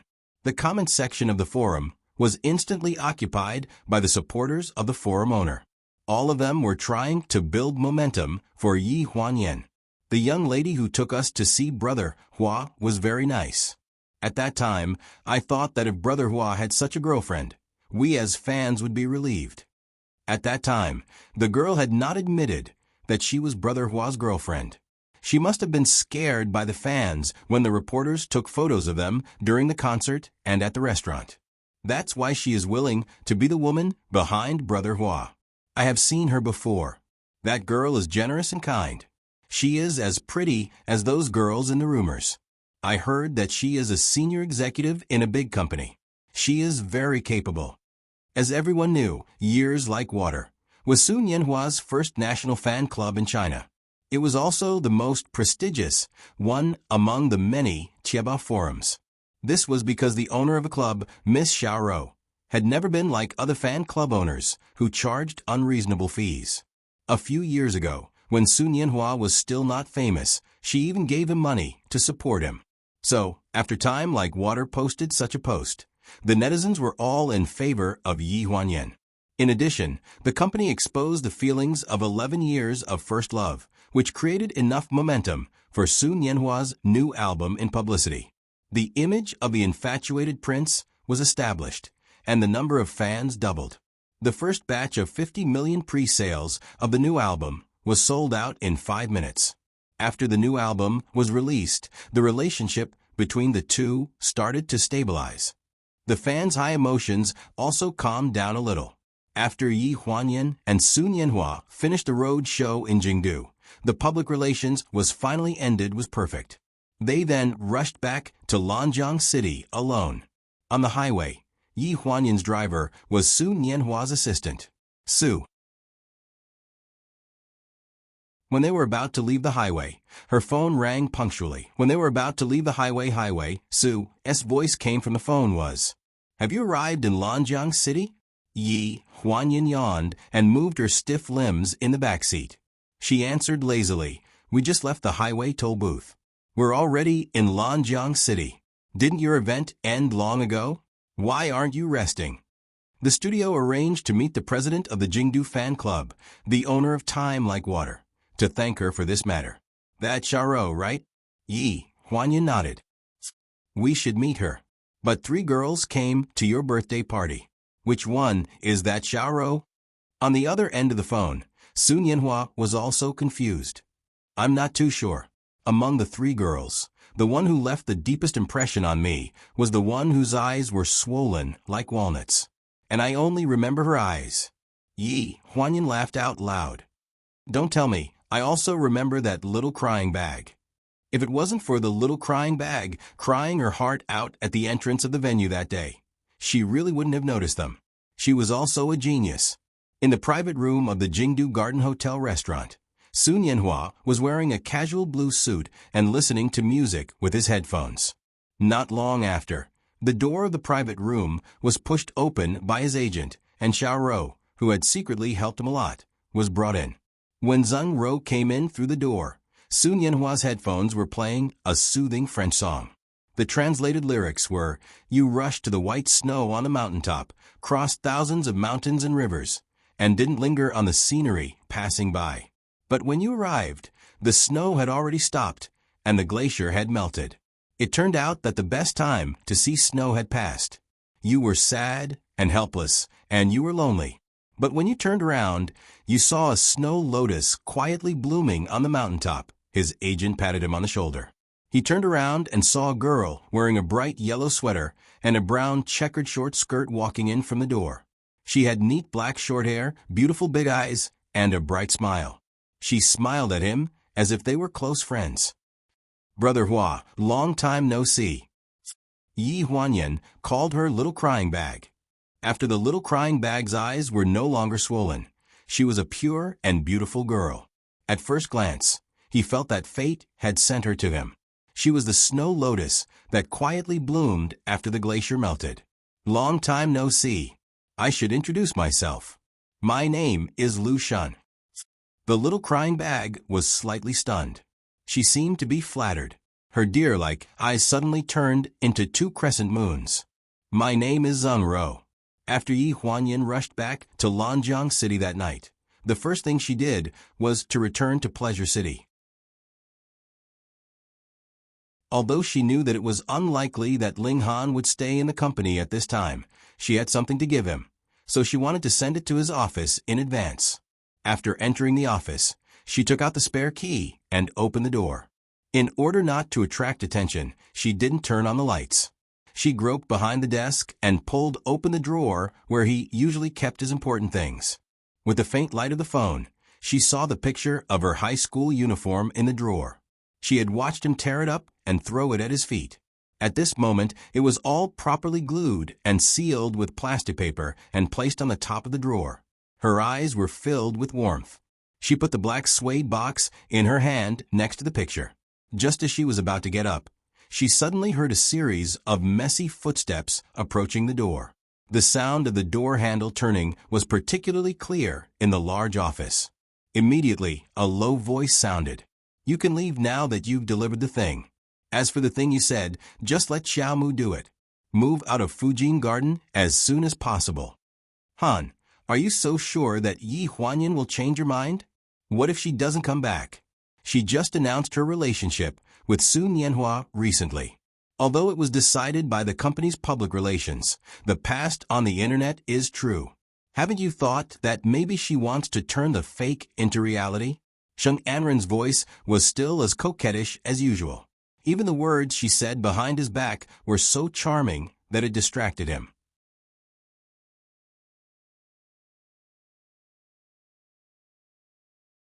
Chapter 303. Yi Huanyan squatted behind the desk. She wanted to come out, but after hearing Sheng Anren's words, she simply hid tightly. "If you sow discord, then I'll have ears. I'd like to see what you want to do, and then I'll give you a trick at your own game." Sheng Anren's words make Ling Han's action of turning on the light slightly. In the dark, people's vision is not good, but their hearing is very strong. Yi Huanyan clearly hears him take a deep breath, as if he is tired to deal with this topic. There are a few seconds of silence in the air. Even Yi Huanyan's heart is tight. It is undeniable that she is a little afraid. She is afraid of repeating the same mistake. She is afraid that Ling Han will still listen to Sheng Anren's nonsense after experiencing so much. You don't have to say more. No matter what she thinks or wants to do, I'm ready to help her. Ling Han's voice is a little dull, which makes Yi Huanyan, who is hiding behind the desk, feel a pain in her heart. She can't wait to rush out and tell him her thoughts at the moment. There is no other idea at all. Her idea from beginning to end is just to have a good life with him. What about me? Sheng Anren asked. You help her. Who will help me? I've been with you for so long. Haven't you ever had any feelings for me? Sheng Anren has been with Ling Han for nearly 2 years. Even if she has no feelings for him, she has pity for him. She is a smart woman, knows when to advance and retreat, knows her limits. She has helped him a lot and saved him a lot of trouble. Ling Han does not deny that he once used an ambiguous position of Mrs. Ling to tempt her to work for him willingly. He does feel a little sorry for her. But it's just 2 words, I'm sorry. Sheng Anren's eyes are red. She tries her best, but she can't get the man's heart after all. She clenches the transfer certificate of property rights in her hand, takes a deep breath, holds back her tears, and laughs at herself. It's a blessing of 3 lifetimes to let the president of pleasure say these 2 words to me. Ling Han frowns, his indifferent eyes slightly shift 2 inches, and reaches out to turn on the light. With a pa sound, the office was brightly lit. Sheng Anren caught a glimpse of the hem of a woman's beige windbreaker behind the desk from the corner of his eye, and his eyes suddenly froze. Ling Han was about to walk in when she suddenly said, If you really feel sorry, I hope you can take me home. Ling Han turned his head. Send you home? Yes, send me home. I want you to spend the night with me. Hearing this, Ling Han's face darkened. Without waiting for him to speak, Sheng Anren raised the property transfer materials in his hand. This is what you owe me. Ling Han's eyes were like frost. He coldly swept his gaze over Sheng Anren's delicate face and finally landed on the documents she raised. In the end, he stepped forward and walked out of the office. Sheng Anren glanced in the direction of the desk, and a sinister light flashed in her eyes. She turned off the light and followed Ling Han in 10-centimeter high-heeled shoes. When the footsteps were gone, Yi Huanyan stood up with the corner of the table and rubbed her numb calves. She looked at the door with a complicated expression. Sheng Anren's love for Ling Han was stronger than hers and more unscrupulous than hers. She had to accept it. Would anything happen to them this time? From the tone of Ling Han's words just now, Yi Huanyan could say with certainty, no. The sentence, I'm ready to fulfill her, was still warm in her heart. She couldn't help smiling, leaned over to close the drawer, hummed a song happily, locked the office door, and then left the group. In Jinjianjuan, Lingling was a light sleeper. Hearing a rustling sound in the living room, she got up from the bed. Thinking that Ling Han had come back, she hurriedly put on her clothes and went out to pour tea. As soon as she opened the door, she saw a familiar figure standing at the table, drinking water from a glass. She used to use a pair of white ceramic cups with Ling Han. Lingling rubbed her eyes and couldn't believe it. Miss Yi Huanyan was stunned and turned around with an apologetic look. I'm sorry to wake you up. I was a little thirsty, so I boiled water. No. Lingling quickly waved her hand, her eyes red, and even her voice was a little choked. Miss Yi, you're not leaving this time, right? Yi Huanyan saw her like this and was confused. What's wrong with you? I'm not leaving. Did the young master scold you when I wasn't here? Lingling shook her head desperately and sobbed. He didn't scold me. He just didn't talk. After you left, the young master basically didn't talk at home. We couldn't hear a voice at home all day. I thought that if you didn't come back, I would quit. Didn't talk? Did he come back often? Very rarely. But when he came back, he would stay in the bedroom on the 2nd floor. He wouldn't let me tidy up the things in the house. Look, the floor is covered in dust, and he wouldn't let me wipe it. The magazines you were reading before you left are still on the coffee table. Even your coat is hanging in the hallway. He didn't let me go up to the 2nd floor and didn't even let me touch the furniture. Hearing this, Yi Huanyan's eyes flashed with a trace of shock. She looked around the entire house and sighed at the same time. Lingling, I can't sleep here. I'm afraid I'll have to trouble you tonight. She winked at Lingling and smiled faintly. Let's clean up this house together. I'll be in charge of the second floor, and you'll be in charge of the first floor. She believed that Ling Han would come back tonight and hoped that he would see a clean house when he came back. Under the light, there were many figures, busy and sleepless all night. The next day, Yi Huanyan woke up from the sofa in the bedroom with sleepy eyes. She couldn't even remember when she fell asleep on the sofa. After waking up, she glanced at the time. It was 8 o'clock in the morning. She washed up and was in time to go to work at 9 o'clock. She yawned and went downstairs and asked Lingling if Ling Han had come back last night. Lingling also looked tired. She slowly brought the millet porridge to the table and was stunned when she heard the question. No, I didn't sleep. I was in the living room the whole time. I didn't hear the sound of the car. The young master probably didn't come back. Yi Huanyan was slightly stunned, and a trace of disappointment appeared in her heart. However, she was still willing to believe that Ling Han didn't spend the night at Sheng Anren's. Maybe he went back to the company later. Lingling, I'll help you with the side dishes. She smiled and walked to the table with a plate of olives. The phone in her pocket vibrated.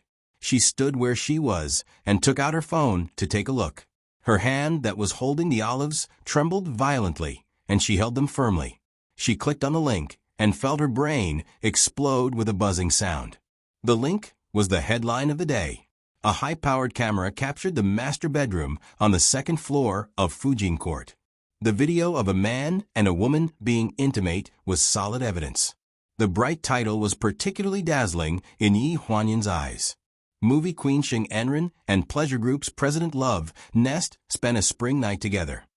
She put the plate in her hand on the table, took a deep breath, and slowly exhaled. She forced herself to calm down and kept telling herself, Yi Huanyan, calm down. This can't be true. It can't be. Lingling's concerned voice came from behind. Miss Yi, what's wrong with you? Are you not feeling well? I'm fine. Miss Yi, where are you going? Aren't you going to eat breakfast?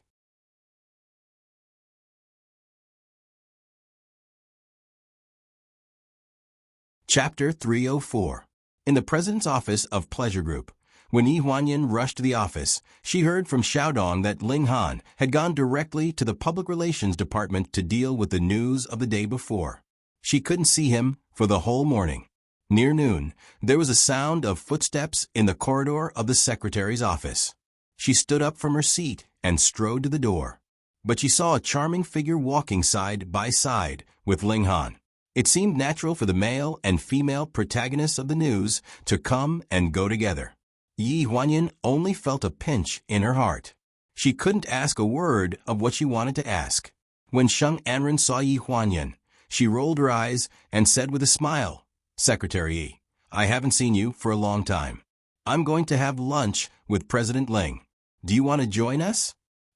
Ling Han's eyes slightly stagnated, and he looked at Yi Huanyan motionlessly. There was a trace of inexplicable expectation for her reaction in his heart. Yi Huanyan's plain face evoked a smile, which was polite and alienated. No, I have something to deal with. After saying this, she turned around and walked toward her desk, ignoring the two people behind her. There was a trace of ridicule in Sheng Anren's eyes, while Ling Han was at a loss. He stared blankly at the back of the resolute figure as she left. His heart felt empty. Even though he had long expected that she would no longer care about what kind of scandals he had and what kind of women he had around him, this kind of reaction still made him feel as if he had fallen off a cliff. She could forgive, but she would not love again. Han, let's go. I have something to tell you. Sheng Anren pushed open the door of the president's office with one hand, stepped aside to let go of the way, and reminded Ling Han to go in. Yi Huanyan walked to the desk and paused slightly, but did not look back. Not long after entering the door, Sheng Anren sat at the coffee table and drank tea. Her slender legs were crossed, and her fingers holding the coffee cup were as white as jade. Han, you don't have to rush me to the press conference to clarify the news. It's not like it hasn't happened before, but I don't see you care so much. The media is just for attention. How many people will remember this kind of thing? Ling Han glanced at her with indifference in his eyes. Just do what you need to do. Don't do useless things. Thinking about what had just happened, Ling Han's voice deepened. Also, don't put on an act in front of Yi Huanyan in the future. Sheng Anren's hand that was holding the cup stiffened slightly. She pursed her lips and whispered, "Got it." Ling Han came back to get a document. Just as he was about to open the drawer on his left, there was a knock on the door. Knock, knock, knock. President Ling. Yi Huanyan's clear voice pulled back all of Ling Han's thoughts. He immediately sat up straight. "Come in." "President Ling, there is a document for you to sign. Is it convenient now?" Yi Huanyan walked in with a folder in her arms, looking serious. Ling Han nodded. The tiredness in his eyes reduced a little, and his voice was low. "Well, give it to me." When signing, Yi Huanyan glanced at Sheng Anren from the corner of her eyes and reminded her intentionally or unintentionally, "President Ling, you said before that you wanted to meet Professor Xiao from Fangda at noon today in a restaurant nearby. Do you want to adjust the time?" Without waiting for Ling Han to speak, she emphasized, "Professor Xiao is very busy. It took a month for us to make the appointment today. If we don't go this time, we don't know when the next appointment will be." Pleasure needed Professor Xiao as a cultural consultant for a historical film. Originally, this matter didn't need Ling Han to do it himself, but Professor Xiao was Wen Qingwan's teacher when she was studying for her master's degree, so Ling Han was very respectful to him. Ling Han was slightly stunned. He looked at Yi Huanyan with a hint of surprise in his eyes. Although Professor Xiao was busy, he wasn't that busy. Yi Huanyan said that on purpose. Did she deliberately want to ruin his lunch with Sheng Anren? Thinking of this possibility, Ling Han suddenly felt a little happy. Without waiting for him to speak, Sheng Anren coughed dryly in the office. "Han, I have a magazine cover shooting in the suburbs this afternoon. If you don't take me there, I'm afraid I can't catch up with the press conference in the afternoon." "That's not good." Ling Han frowned slightly. "Why don't you take me there, Secretary Yi?" Sheng Anren's eyes flashed with an unknown light. She looked at Ling Han. "This way, I won't miss the press conference, right?" Smart women always calculated too much at critical moments. The losses they suffered in the past few days made Ling Han begin to regret keeping a woman like Sheng Anren by his side. Yi Huanyan's face was a little cold, but she didn't speak. She just looked at Ling Han and waited for his response. Ling Han's voice was a little dry. He avoided her eyes and pushed the car key on the table to Yi Huanyan. "Yen Yen, you drive my car and take her there." Ling Han had to agree to Sheng Anren's request, even though no one knew better than him about the new and old hatred between Yi Huanyan and her. Yi Huanyan's flat mouth finally raised a self-mocking arc okay. Looking at Yi Huanyan and Sheng Anren walking out of the office one after another, Ling Han frowned and sighed silently in his heart.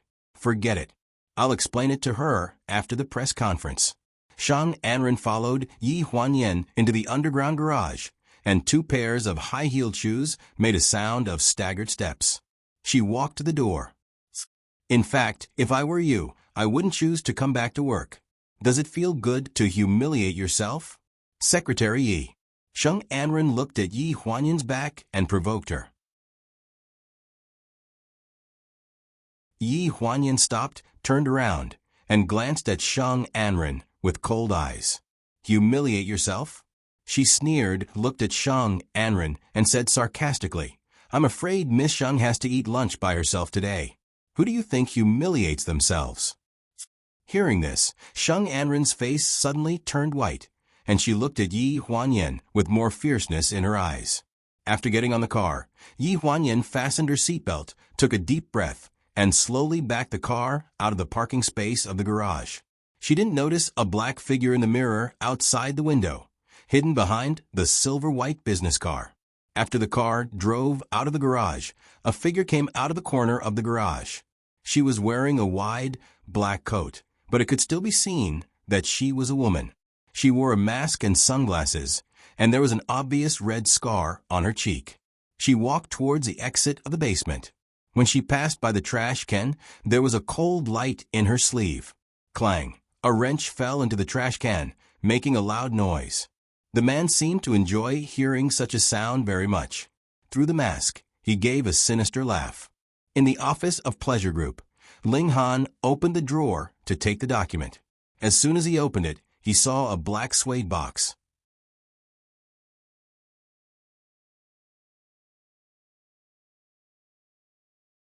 Chapter 305. A trace of doubt flashed in his eyes. He took the box out of the drawer.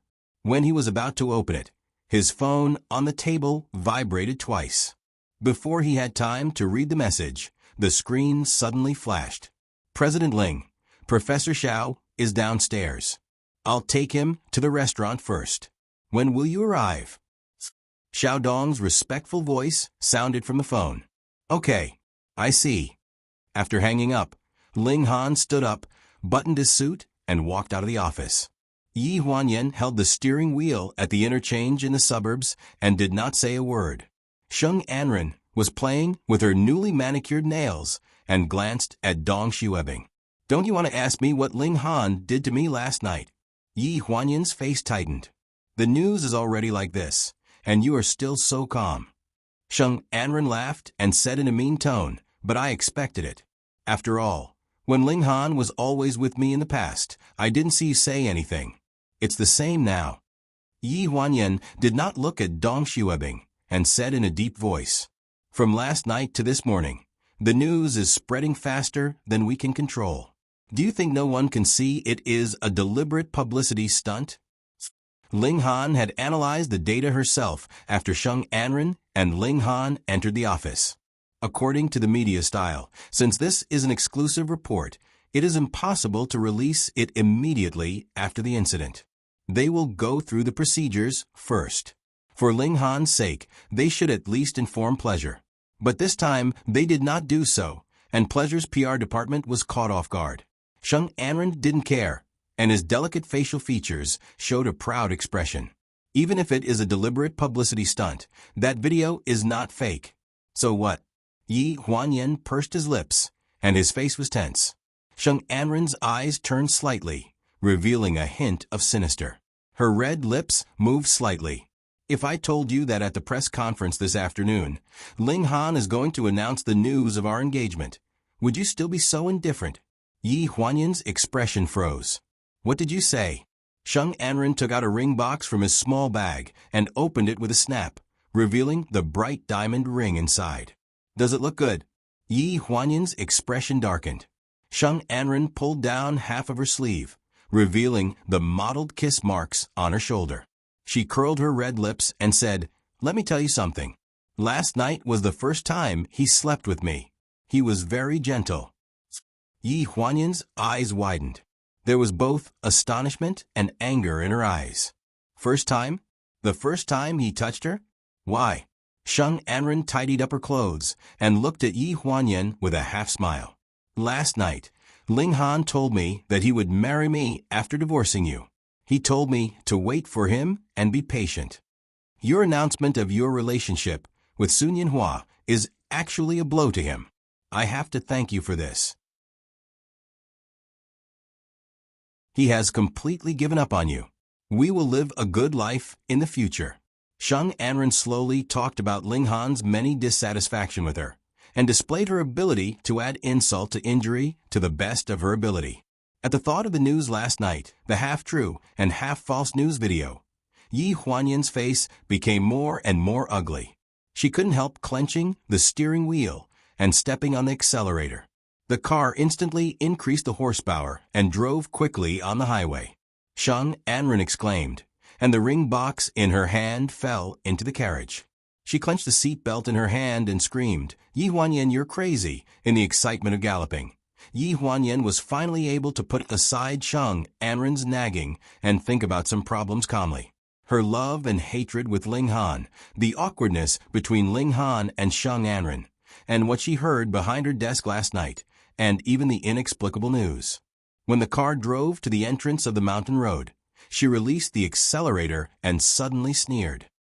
If Ling Han really proposed to you, I'm afraid you wouldn't bother to show off in front of me, right?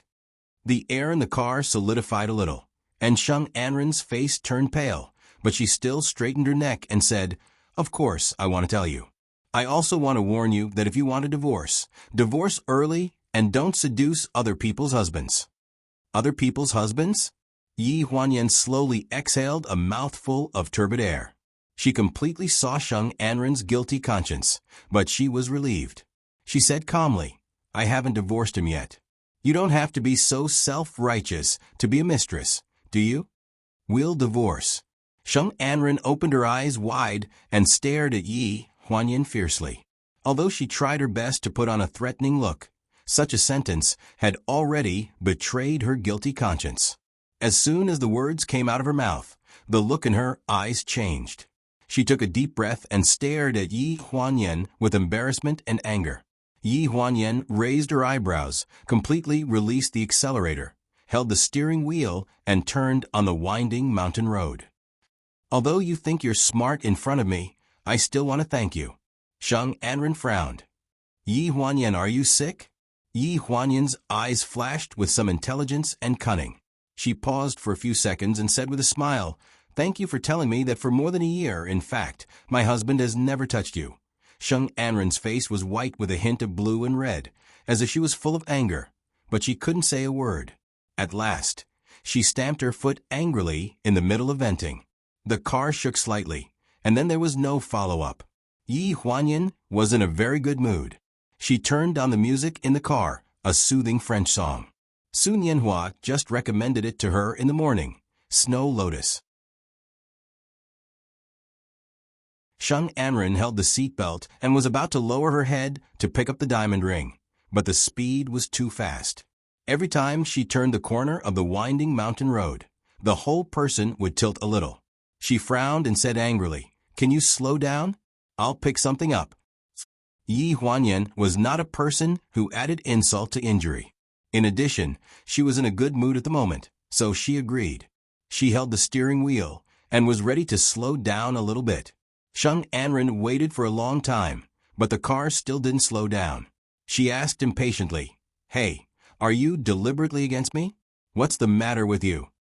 She looked up at Yi Huanyan, but found that her face was covered with a thin layer of sweat, and her hands, holding the steering wheel, were trembling slightly. "Hey," Yi Huanyan's face was calm, and her limbs were almost stiff. She turned a deaf ear to Sheng Anren's words, because when she just tried to slow down, she found that the speed could not be reduced at all. It suddenly occurred to her that the speed had been like this since she had just released the accelerator. At first, the car was stable, but now she had clearly felt that there were problems with the wheels and brakes. She couldn't stop. In the restaurant downstairs of the pleasure group, Ling Han and Professor Xiao finished their meal. They sent Professor Xiao away and went back to the office alone. As they walked, they looked at the unread messages in the mobile phone. After scrolling down 2 messages, they suddenly saw the message from an unknown sender that had been received in the office half an hour ago. "Ling Han, you don't remember me, do you? I've tampered with the car. Your 2 women are in the car. If you're lucky, you can see the message earlier. Maybe you can catch up with them." "Car? Tampered with?" Ling Han's eyes were instantly covered with a layer of frost, and the hand holding the mobile phone kept shaking.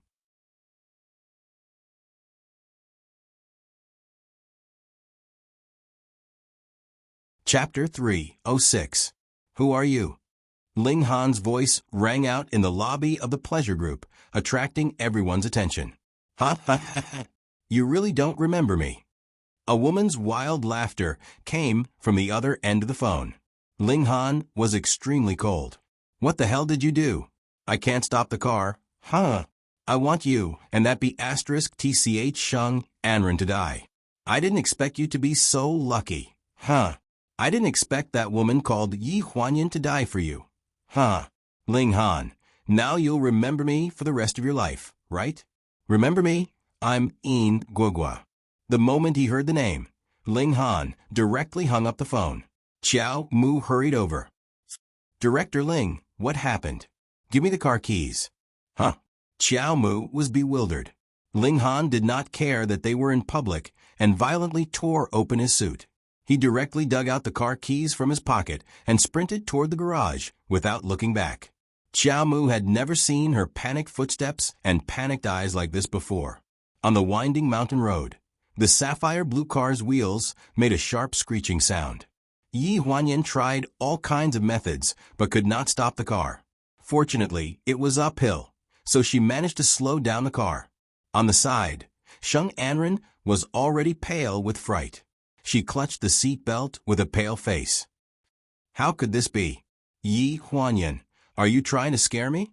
You don't have to be like this, no matter how much you hate me. Shut up. Yi Huanyan's face was dark, and a drop of cold sweat slid down the tip of her nose and dripped onto the back of her hand that was holding the steering wheel.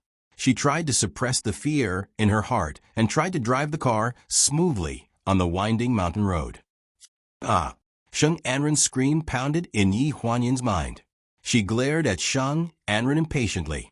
Can you King stop arguing? The makeup on Sheng Anren's face had been ruined by crying. She clasped the safety handle tightly and cried. I won't fight with you over Ling Han, okay? Just focus on driving. I won't fight with you over him. Sheng Anren's crying made Yi Huanyan more and more upset. She kept adjusting the speed of the car, only to feel that the speed was increasing a little bit, and the brake under her feet had completely lost its effect. Not long after, the wheels made a sharp screeching sound, and the whole car tilted. It completely lost control of the steering wheel and fell to the side. Yi Huanyan's face was pale as she muttered, It's over. Sheng Anren was in a daze from crying. She vaguely thought that she heard the word too late, and said anxiously, It's not too late. I promise that I'll cut off all ties with him when I go back. We won't see each other again. I beg you. Drive carefully and don't be impulsive. Before Sheng Anren could finish her words, the car had rushed to the safety fence. At that moment, Yi Huanyan had a decisive look in her eyes. She made a prompt decision, suddenly unfastened her seatbelt, sideways past Sheng Anren, opened the door of the co-pilot seat, and at the same time pushed her out of the car in Sheng Anren's frightened eyes. Boom!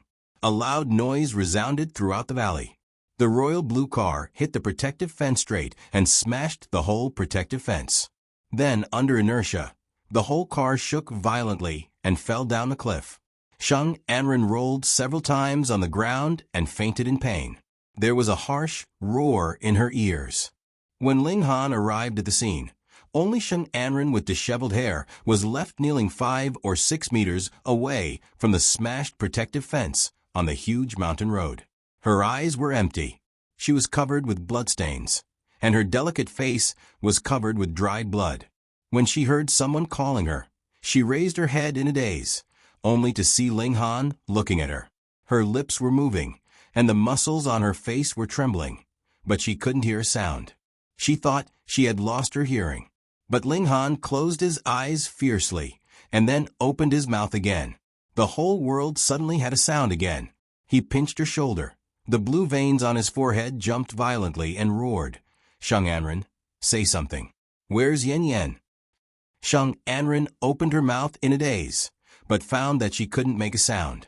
Finally, she raised her hand and pointed to the smashed guardrail. No one knew how shocked Sheng Anren was now, and no one knew how much fear and panic she had. The feeling of the world collapsing and her life hanging by a thread. But at the moment of death, she was robbed of her life by the person she hated. It made her feel that it was very painful to live like this. Yi Huanyan rolled down the cliff with the car. Yi Huanyan didn't save herself at the last moment, but she pushed herself out. Was Yi Huanyan crazy? What did you say? Ling Han's extremely panicked voice entered her ears. I don't know. She covered her ears and wailed loudly. When the fire brigade and police arrived, Ling Han was pulling on the collar of a woman whose face was covered in blood. His face was deathly pale, and he roared at the top of his lungs. She fell down the cliff. Why are you here? Sheng Anren, why are you here? Xiao Mu and the fire brigade, who arrived later, separated the two. The medical team sent Sheng Anren to the ambulance to check her wounds, and the police pulled up the surveillance footage of the intersection. Xiao Mu pulled Ling Han and advised, We haven't figured out the situation yet. Didn't Anren faint? She doesn't know what happened at all. Calm down, Director Ling. Ling Han's face darkened, and he turned around and fiercely punched the hood of the car. With a loud bang, 3 clearly visible holes appeared on the black hood. Sheng Anren's intermittent sobbing came from the medical vehicle. At the time, the car lost control, and Yi Huanyan drove towards the railing. I was so scared that I didn't know what happened. She suddenly pushed me out of the car, and then I fainted. When I woke up, there was only the broken railing in front of me. There was nothing else. After the uniformed police finished taking the statement, he walked towards Ling Han with a record book. You're Yi Huanyan's family, right? It's like this. We investigated the surveillance footage at the intersection, and the situation is similar to what Miss Shang said. According to the number you provided half an hour ago, my colleagues also found the suspect who tampered with the car. We're still investigating whether she tampered with the car's death. Where's Yi Huanyan? Ling Han interrupted the police officer's words and stared at him with a threatening gaze. The police felt very uncomfortable under his stare. He raised his hand to support the brim of his hat and said with a frown, according to the situation, there's an 80 to 90% chance that she can't be saved. The car has already fallen off the cliff. What did you say? Ling Han suddenly grabbed the police's collar, and his face was extremely dark. We haven't found her yet, and you're telling me that you can't find her. Which police station are you from? And who is your director? His angry roar resounded throughout the entire valley. The police officers who were handling the situation on the side all surrounded them. Some pulled out their guns, and some pulled out their batons. The scene was chaotic.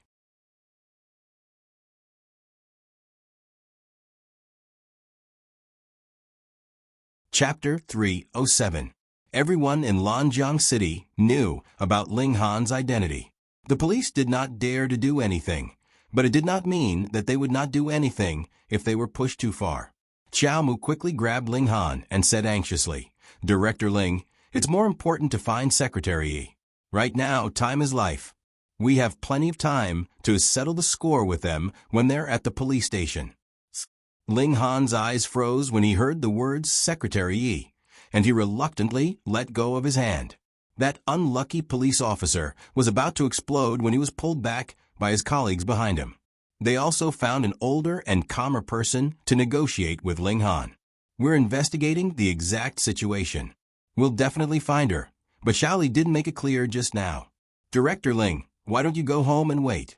We'll search the entire mountain overnight. We want to see her if she's alive or dead. Ling Han spat out 4 words with a cold face. She won't die. For the entire night, Deer Mountain Expressway was sealed off for search and rescue. The news of the search and rescue at the bottom of the valley was sent to the top of the mountain every half an hour. The medical team first brought Sheng Anren back to the hospital for treatment. On the empty mountain road, Ling Han stood motionless against the wind while holding onto the protective fence like a statue. It was not until the middle of the night that the last piece of news came from the bottom of the valley. Mr. Ling, we found part of the wreckage of the car at the bottom of the valley. Most of it was washed downstream by the stream. Judging from the burn marks on the wreckage, there was a huge explosion in the car, so the person inside couldn't have survived. My condolences. He had been standing for too long, and his legs were numb. He actually wanted to grab the police officer who spoke and question him on what basis he came to this conclusion. However, the empty valley and the pitch-black night kept reminding him that he was not going to leave this place. Couldn't have survived. These 4 words were so decisive when they came from the police officer's mouth. His phone rang in his pocket. It was Xiao Mu. Hello. Ling Han's voice was very hoarse, and he used all his strength to say that one word. On the other end of the phone, Xiao Mu was silent for a few seconds. Director Ling, Sheng Anren said that before Secretary Yi pushed her out of the car, she asked her to pass a message to you. His hand that was holding onto the protective fence suddenly tightened. What did she say? She said that she had repaid everything she owed you and that it was time to live a good life. The night wind blew, and the night was bleak. With a paw sound, The phone slipped from his ear and fell on the road. It flickered a few times before rolling into the bushes on the side of the road. It fell into the valley and became a small dot of light before finally disappearing. On the empty and lonely mountain road, a tall and straight figure slowly squatted on the ground. His hands covered his face, and his shoulders began to tremble. Not long after, that pair of slender and clean hands grabbed the hair in front of his forehead, and his forbearing and sorrowful cries echoed in the valley over and over again. "No matter how much I owe you, I've already paid you back, so you have to live well. But in a world without you, what is a good life?" At the entrance of the operating theater of Lanjiang City International Medical Center, doctors of various skin colors, wearing green sterile gowns, shuttled back and forth between the corridor and the operating theater. All of them looked dignified and did not dare to slack off. Basins of gauze covered in a thick, charred substance mixed with blood were carried out of the operating theater. A dark figure sat on the sofa in the corridor, toying with a loaded pistol in his hand. His eyes were demonic and cold, and his entire body was indescribably cold. Everyone's heart was in their mouths, and the man's powerful words, when he sent someone into the operating theater, echoed over and over in their minds. "If you can't save her, the entire hospital will be buried with her." The day after Yi Huanyan's accident, the fire department gave up on the search and rescue work. The identification report was sent to the pleasure group, and only Qiao Mu was there. The police handed the report to Qiao Mu with a solemn expression. "We were afraid that you would be anxious, so our director specially asked us to prepare a case report and send it over. That little girl, named Yi Huanyan, is truly extraordinarily courageous. Under such circumstances, she could still think of pushing the person in the front passenger seat out of the car. Very impressive." Qiao Mu's eyes were filled with sorrow. He had gone to the hospital to see Sheng Anren, and after hearing about this matter from her, his original guilt had already suffocated him. And now it was even more so. He asked in a hoarse voice, "Did Yin Guogua tamper with the car?" Hearing this, the police sighed. "According to the evidence you provided, it was enough to prove that she tampered with the car. However, when our people went to her place to arrest her, we found that she had already lost her mind. There is also a psychiatric identification report here." Qiao Mu frowned. "Lost her mind? What a coincidence. Could she be faking it?" The police shook his head. "We've already investigated. She was raped half a month ago, and many videos and photos were taken on the computer. Also, when we found her, her face had already become like this. Perhaps she was traumatized, and her mind was not in the right state. Raped?" A trace of astonishment flashed through Qiao Mu's eyes. He lowered his head and flipped through the information. Sure enough, he saw a page of data and a photo of Yin Guogua wearing a mental patient's gown. Her originally innocent face was full of knife wounds, and her eyes were hollow. She clearly had lost her mind. She was released from prison about 2 months ago. She was originally bailed out by a wealthy businessman, but for some reason, she was raped by a group of hooligans near the South Alley half a month ago. This matter was not reported to the police, but we found a packaged, compressed file on her computer. It should have been sent to her by someone. She was probably blackmailed, but when we traced the email that sent her the video, we found that we couldn't find the blackmail target. Moreover, Yin Guogua has lost her mind, so it's not easy to investigate." The police talked about the case on their own, but they did not notice that Qiao Mu was staring at the email ID on the page with a face as pale as a sheet. That ID was a virtual ID that a friend of his who majored in computer science helped him create. It had a hidden function, and no one could trace the sender of the file. More than half a month ago, Sheng Anren used his computer. It was clear at a glance who Yin Guogua was mentally deranged and who she was trying to kill. He did not dare to believe this result. He did not dare to believe the truth. Sheng Anren was recuperating in the hospital, while Sister Su peeled an apple for her. Hasty footsteps came from the door, and when she looked up, she saw Qiao Mu's panicked figure. She was panting heavily, as if she had run here, and her face was completely drained of blood. She glanced at Sister Sue, and Sister Sue understood. She put down the apple and walked out first, closing the door behind her. Shang Anren took a deep breath and said with a frown, "Qiao Mu, isn't it bad for you to come to me at this time? My fans all know that I'm injured and hospitalized, and there are reporters outside.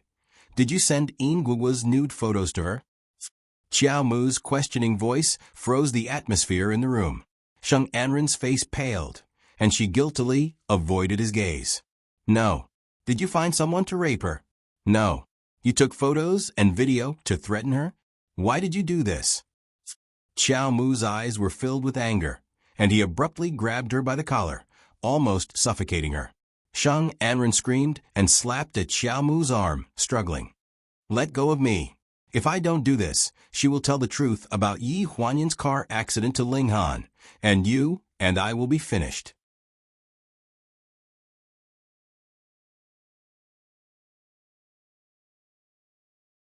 Chapter 308.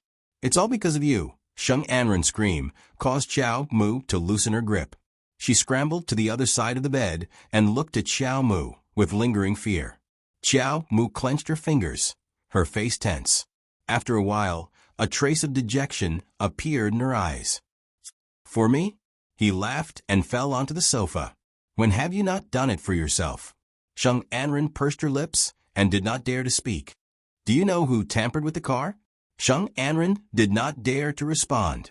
In reality, before he came, she had already seen the news report that Guogua did it. She had also gone crazy. The police could not find a motive for the murder because she was mentally ill, so she had been directly transferred to a mental hospital.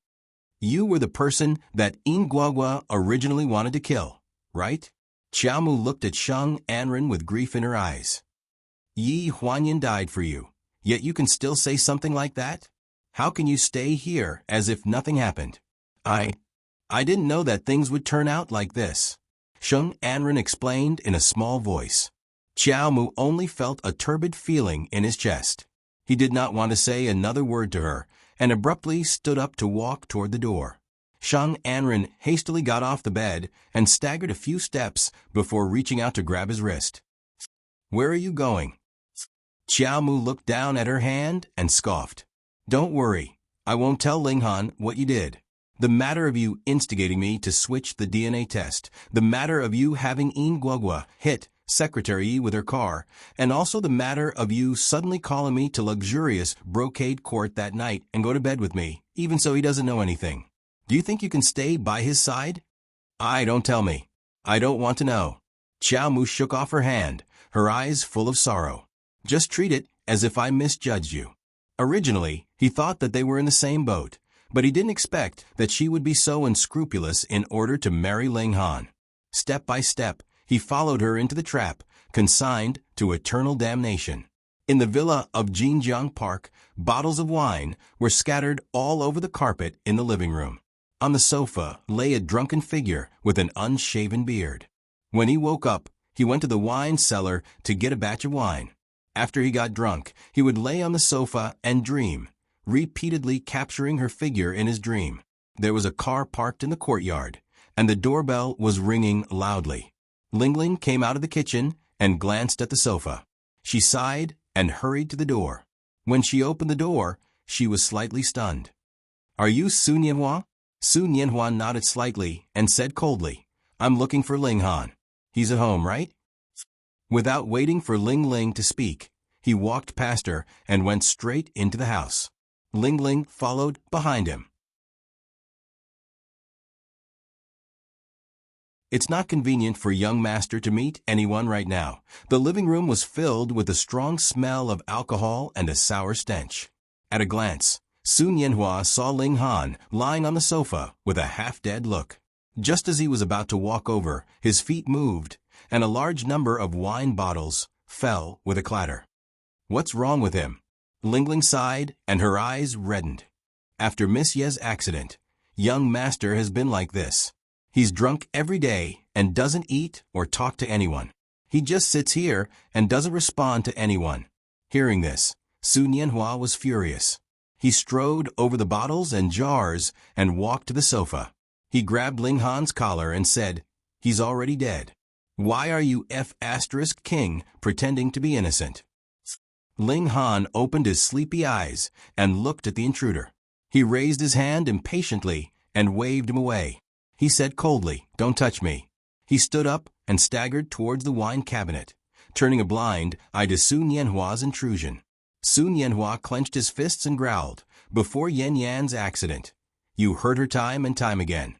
Now that she's dead, who are you trying to show this to? To comfort yourself? You're pretending to tell yourself that you're actually heartbroken and that you love her more than others think you do?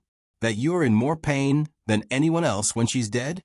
Ling Han opened the wine cabinet and took out a bottle of wine. He directly opened the lid, raised his head, and gulped down 2 mouthfuls. Then he coldly looked at Sun Yanhua, his eyes filled with desolation. "None of you understand my pain. Don't understand." Sun Yanhua was burning with anger. He took 3 steps forward and threw a punch without saying anything. The punch made a muffled sound, accompanied by Ling Ling's scream.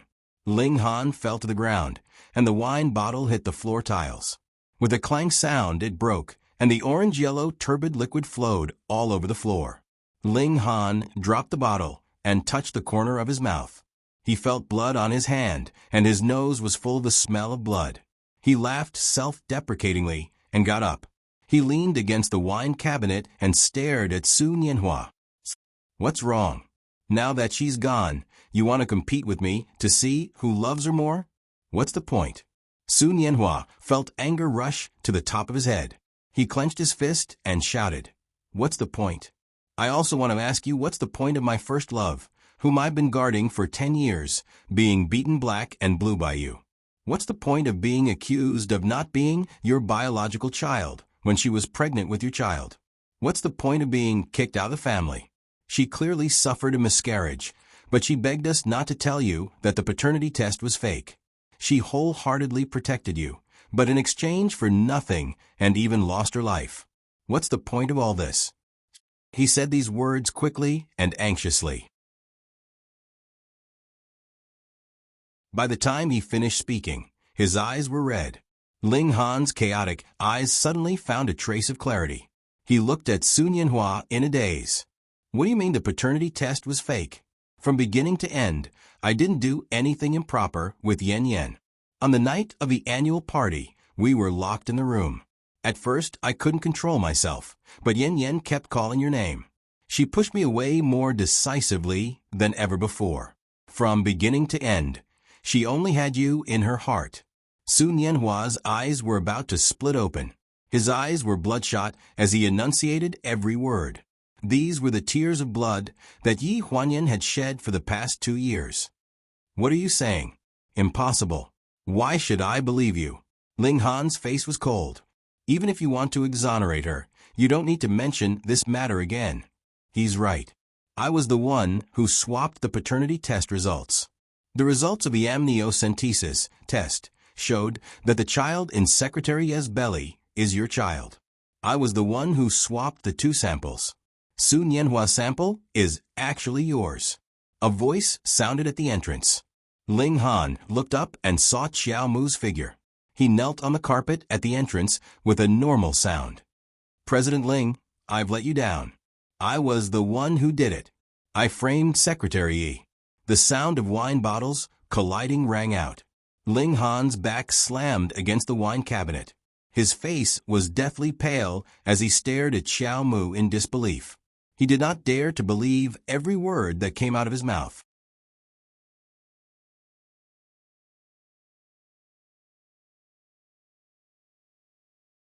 Chapter 309. When Xiao Mu knelt down, a bright figure barged in from behind her. She had just returned from a business trip when she heard about this matter, so she hastily rushed over to find Ling Han. She simply did not dare to believe what Xiao Mu had just said when she stood at the door. "Impossible. How is this possible?" Ling Han muttered to himself, and a torrential fury gradually gathered in his eyes as he looked at Xiao Mu. Xiao Mu knelt in the entryway, her eyes filled with remorse. "Director Ling, I was wrong. I let you and Secretary down." Ling Han staggered forward and kicked him in the chest, causing him to to fall to the ground. Then he grabbed his collar and roared, "Why did you do this?" "It's my problem alone, Director Ling. I did it all. It has nothing to do with anyone else. You did it all." Ling Han's eyes were filled with iciness. He mercilessly punched Xiao Mu's face again, causing blood to flow. He punched and kicked and interrogated Xiao Mu about the reason why he framed Yi Huanyan, but no matter how he kicked him and punched him in the face, he refused to speak. Seeing that Xiao Mu did not even have the strength to speak, Sun Yanhua hastily walked up and tried to stop Ling Han.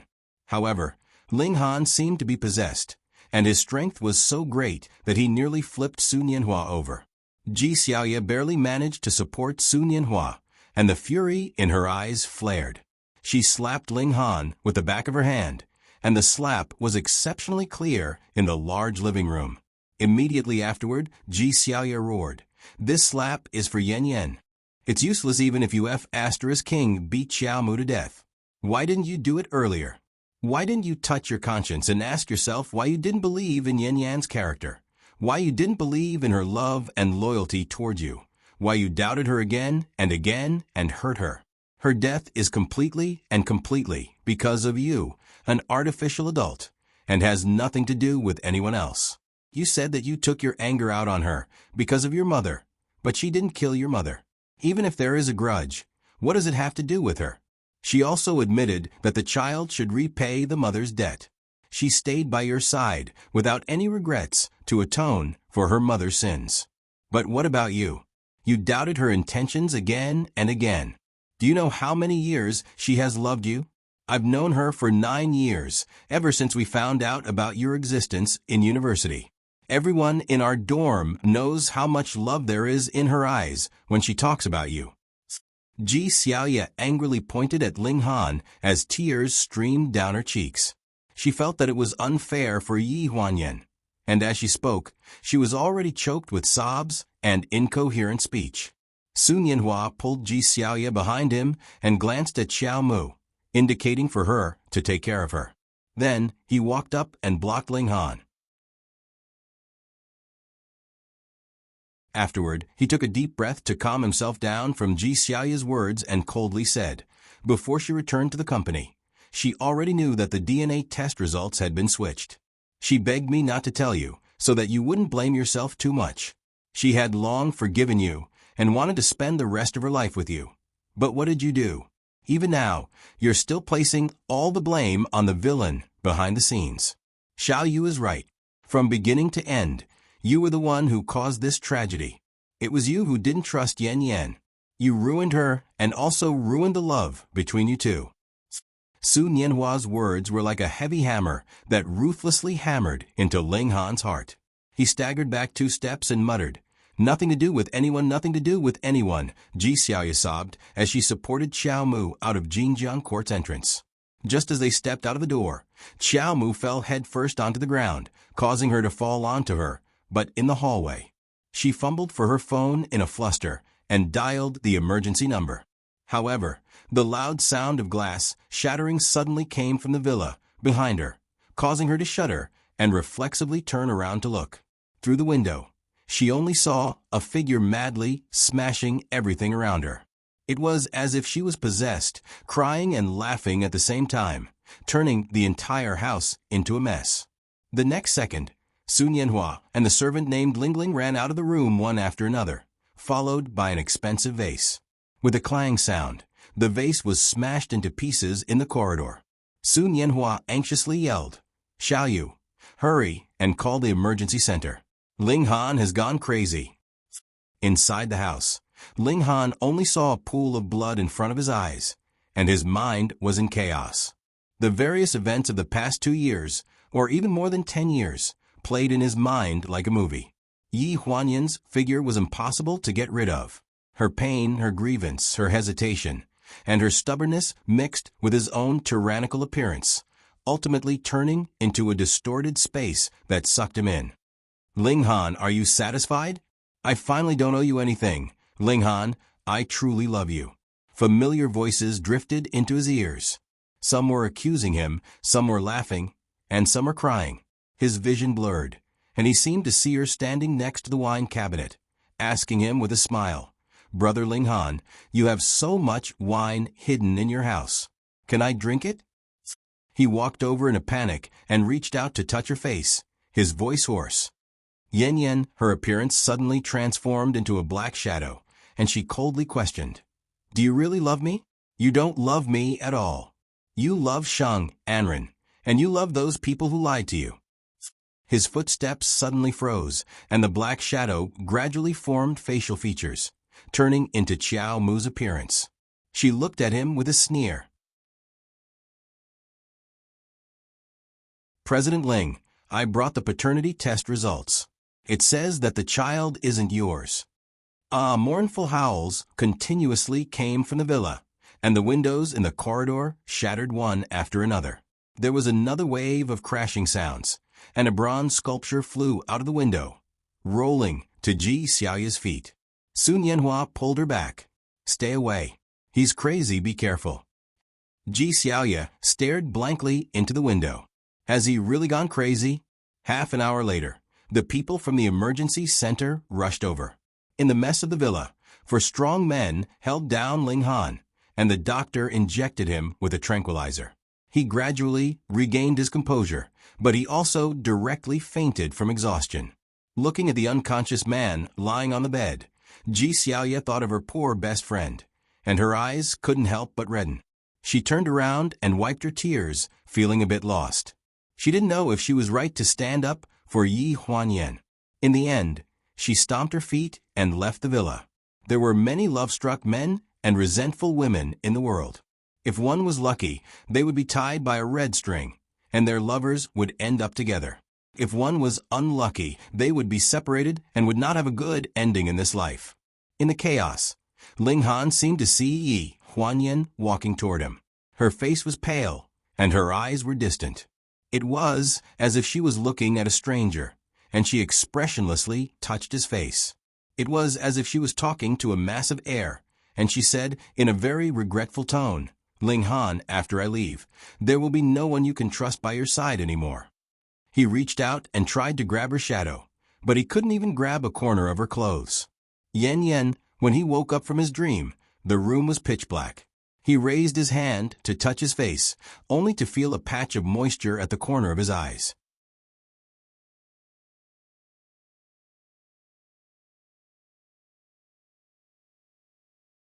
Chapter 310. 5 years later. In the president's office of the Pleasure Group in Lanjiang City, Secretary Dong knocked on the door with a stack of documents in his arms. "President Ling, we've made some progress on the script. Come in." A steady voice sounded in the office. Secretary Dong pushed the door open and walked straight to the desk. He said respectfully to the figure behind the desk, "We can't contact the scriptwriter for Yu Shang right now, but we've contacted her assistant. Her assistant said that Miss Dora is currently studying in Europe and doesn't want to talk about the script for the time being. She said that everything will be handled by her assistant." The figure was silent for a few seconds before he asked in a deep voice, "What did the assistant say?" Secretary Dong was slightly taken aback. With a serious expression, he said, "They're probably not satisfied with the price, so they're raising the price. I've checked, and there are currently no less than 6 companies competing with us for this script. 3 of them are our competitors, so they're very competitive. After all, Miss Dora's achievements in the screenwriting industry are amazing. She only produces 2 scripts a year, but these 2 scripts are definitely the top 3 of the year, so it's not surprising that they're popular. Have you talked to her assistant about the price?" "I have. Her assistant wants to raise the price and add that we have to wait for Dora to come back." "Then we'll wait." Secretary Dong was slightly taken aback. "Do we really have to wait? Even if we wait for Dora to come back, she might not cooperate with us. Also, according to them, the price of this script will probably be sky high in China. The script's name is The Rest of My Life with You, right?" "Yes," Secretary Dong answered without hesitation. "Wait." The cold word echoed in the huge office. Secretary Dong nodded and immediately reported other things. "There will be a masquerade party tomorrow night. The presidents of the 2 companies that are competing with us for the role of Yu Shang will be there. If President Ling doesn't want to go, do you need someone to go on your behalf?" No, I'm free tomorrow night. Secretary Dong was slightly taken aback when he heard this. A trace of astonishment flashed across his eyes. In front of the floor-to-ceiling window, the tall figure was still as attractive as before, but his back seemed a little lonely. Got it. I'll arrange a reply to the organizers. The sound of the door closing could be heard in the office. He turned around. His handsome features were the same as before, but there were a few wrinkles between his eyebrows and some mottled traces hidden in his black hair, which made his mental appearance look a little worse. He pulled out the office chair behind him and sat down. From the second drawer on the left, he found a photo and a black suede box. There was a man's watch in the suede box. It had a diamond blue glass face, a black dial, and a black leather strap. It was a simple and elegant design. He rubbed the box, and there was a trace of grief in his eyes. The photo that was originally placed on the second layer of the drawer was now mounted in a photo frame and placed on the desk. In the wooden photo frame was a pure girl with a ponytail, wearing a school uniform, smiling brightly and beautifully. Secretary Dong left the office. As soon as she returned to the secretary's office, she saw a sneaky figure loitering around the door. She snorted coldly. Xiao Pengfei, why aren't you working during working hours? Why are you loitering around here? Don't you want to work anymore? The figure at the door felt his legs go weak, and he staggered in fright. He held the glass door and poked his head out. He said with a smile, Sister Dong, I just want to ask about the ball that will be held overseas tomorrow night. Is President Ling not going? If he's not going, I have to buy a suit in advance. Secretary Dong rolled her eyes at him and said indifferently, Don't think about it. President Ling can go by himself. What? Xiao Pengfei exclaimed. Why are you so surprised? Secretary Dong scolded in annoyance. No. Xiao Pengfei looked puzzled. He pulled out the chair in the secretary's office and sat in front of Secretary Dong's desk. He faced her, turned to look at the closed door of the president's office, and lowered his voice. Didn't you tell me last time that tomorrow is the anniversary of President Ling's wife's death?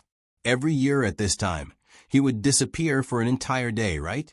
Secretary Dong frowned and subconsciously glanced at the empty desk beside her. She had a complicated expression and sighed. Maybe, from this year onwards, everything will be normal. In the Fuluan State Rehabilitation and Treatment Center, a woman in a striped hospital gown sat on the bed. She had a graceful figure, and the large hospital gown could not hide her good figure at all. The only fly in the ointment was that her face was wrapped in bandages, revealing only a pair of clear and watery eyes. They were like a clear pool that shone with brilliance. This is already the 16th surgery this year. If it doesn't succeed, I really don't know how much longer you can endure. The Chinese female doctor, Carrie, was helping her remove the bandages in front of her bed. Her beautiful and delicate features had a rare look of nervousness on them. At this moment, she was wearing sterile gloves and removing the bandages on her face bit by bit. The bandages mixed with herbs were removed from her face bit by bit. Gradually, the jade-like skin under the bandages could be seen. Carrie's hands paused slightly, and she took a deep breath. Why are you more nervous than me? The female patient suddenly spoke. Her voice was thick and heavy, and it was a little hoarse. She sounded like a rock singer, but also like an addict who smoked all year round. However, this kind of hoarseness made one's throat itch. Those who heard her voice would feel as if something was tugging at their heartstrings. However, her tone was nonchalant, as if she was not worried about her appearance after the bandages were removed. Carrie laughed and said embarrassedly, How can I not be nervous? I haven't seen anyone who has undergone more than 180 skin grafts in 5 years. It's such a good medical case. If it succeeds, it will be a great contribution to the history of medicine. Are you really not nervous? It's your own face after all. Aren't you afraid of failure? It's 181 times. Including this time, it's 182 times. I've failed too many times. Under the bandages, the female patient's lips curled up slightly. But I'm used to it. Actually, This face is not considered mine now. Then, why you still want to suffer this? Carrie turned the bandages in his hand again, and the female patient's face was revealed. Her nose was small and upright, and there was a hint of playfulness in it. However, she became even more nervous and had to distract herself by talking. Originally, the burn repair 5 years ago was just a little ugly. If you don't mind, why do you have to undergo such a major surgery again and again? The female patient clasped her hands on her knees, and there was a hint of gentleness in her calm tone. Naaneo is going to kindergarten soon. I'm afraid that other children will laugh at him. As she spoke, the last bandage fell from her eyes and onto her knees. Carrie clenched his hands and looked at her face. He slowly sucked in a cold breath. I think no matter what the reason is, your decision is right.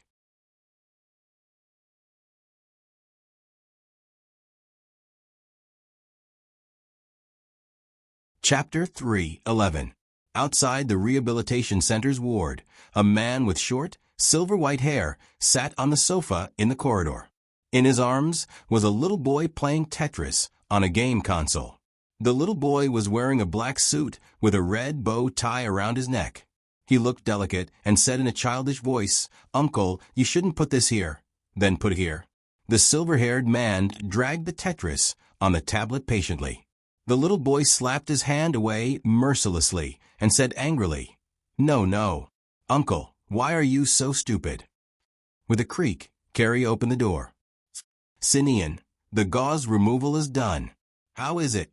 Sinian looked up abruptly with concern in his eyes. "Come and see for yourself."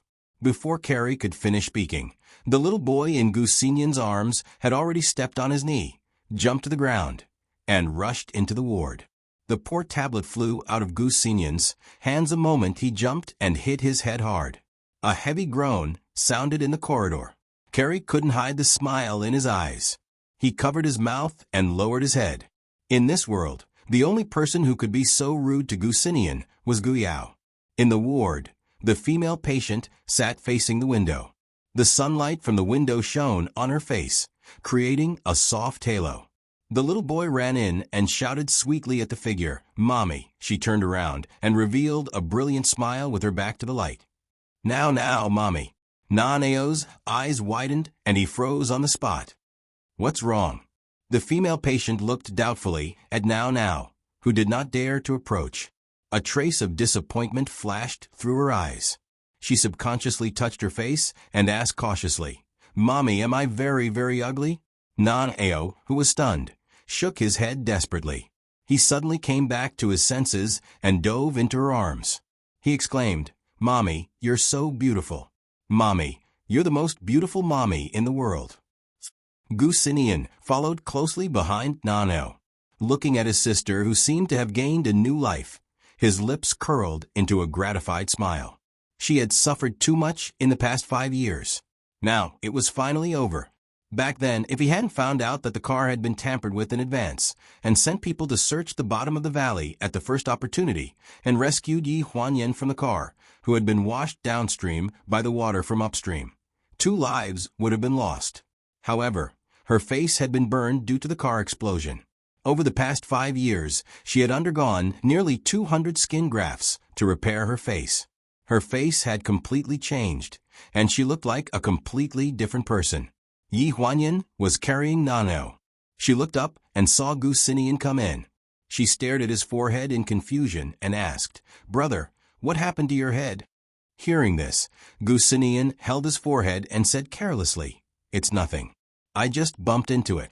It's your birthday party tomorrow. I've already chosen the clothes for you. Since the wound on your face is healed, do you want to change the theme of the masquerade party?" Yi Huanyan was slightly stunned. After thinking for a while, she smiled faintly. "No need. Let's talk about it next year. We don't have to go through so much trouble." Ever since she had returned 5 years ago, the Gu family had been thinking of ways to make up for all the things she had lost over the years.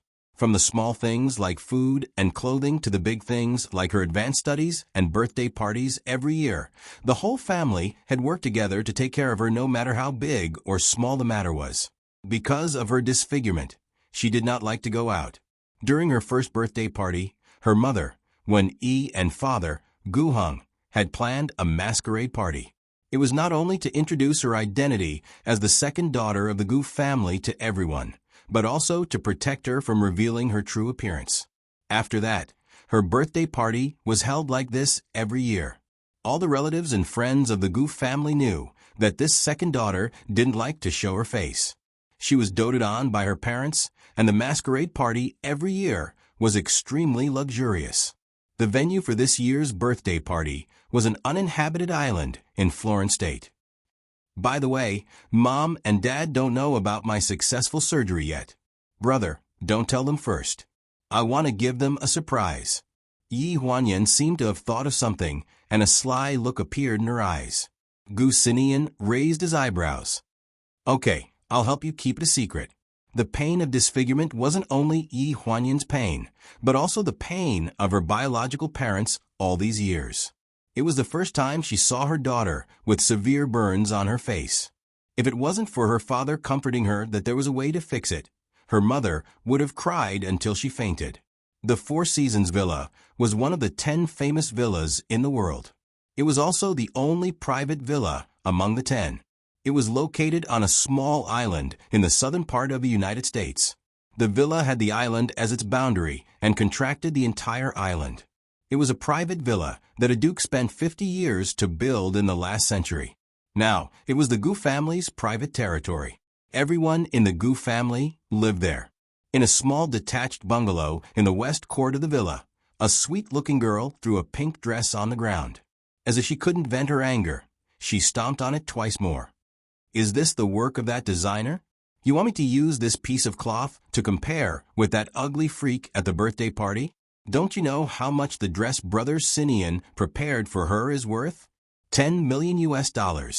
The maid in a black servant uniform knelt on the ground and trembled. She didn't dare to say a word. The woman glared at her fiercely.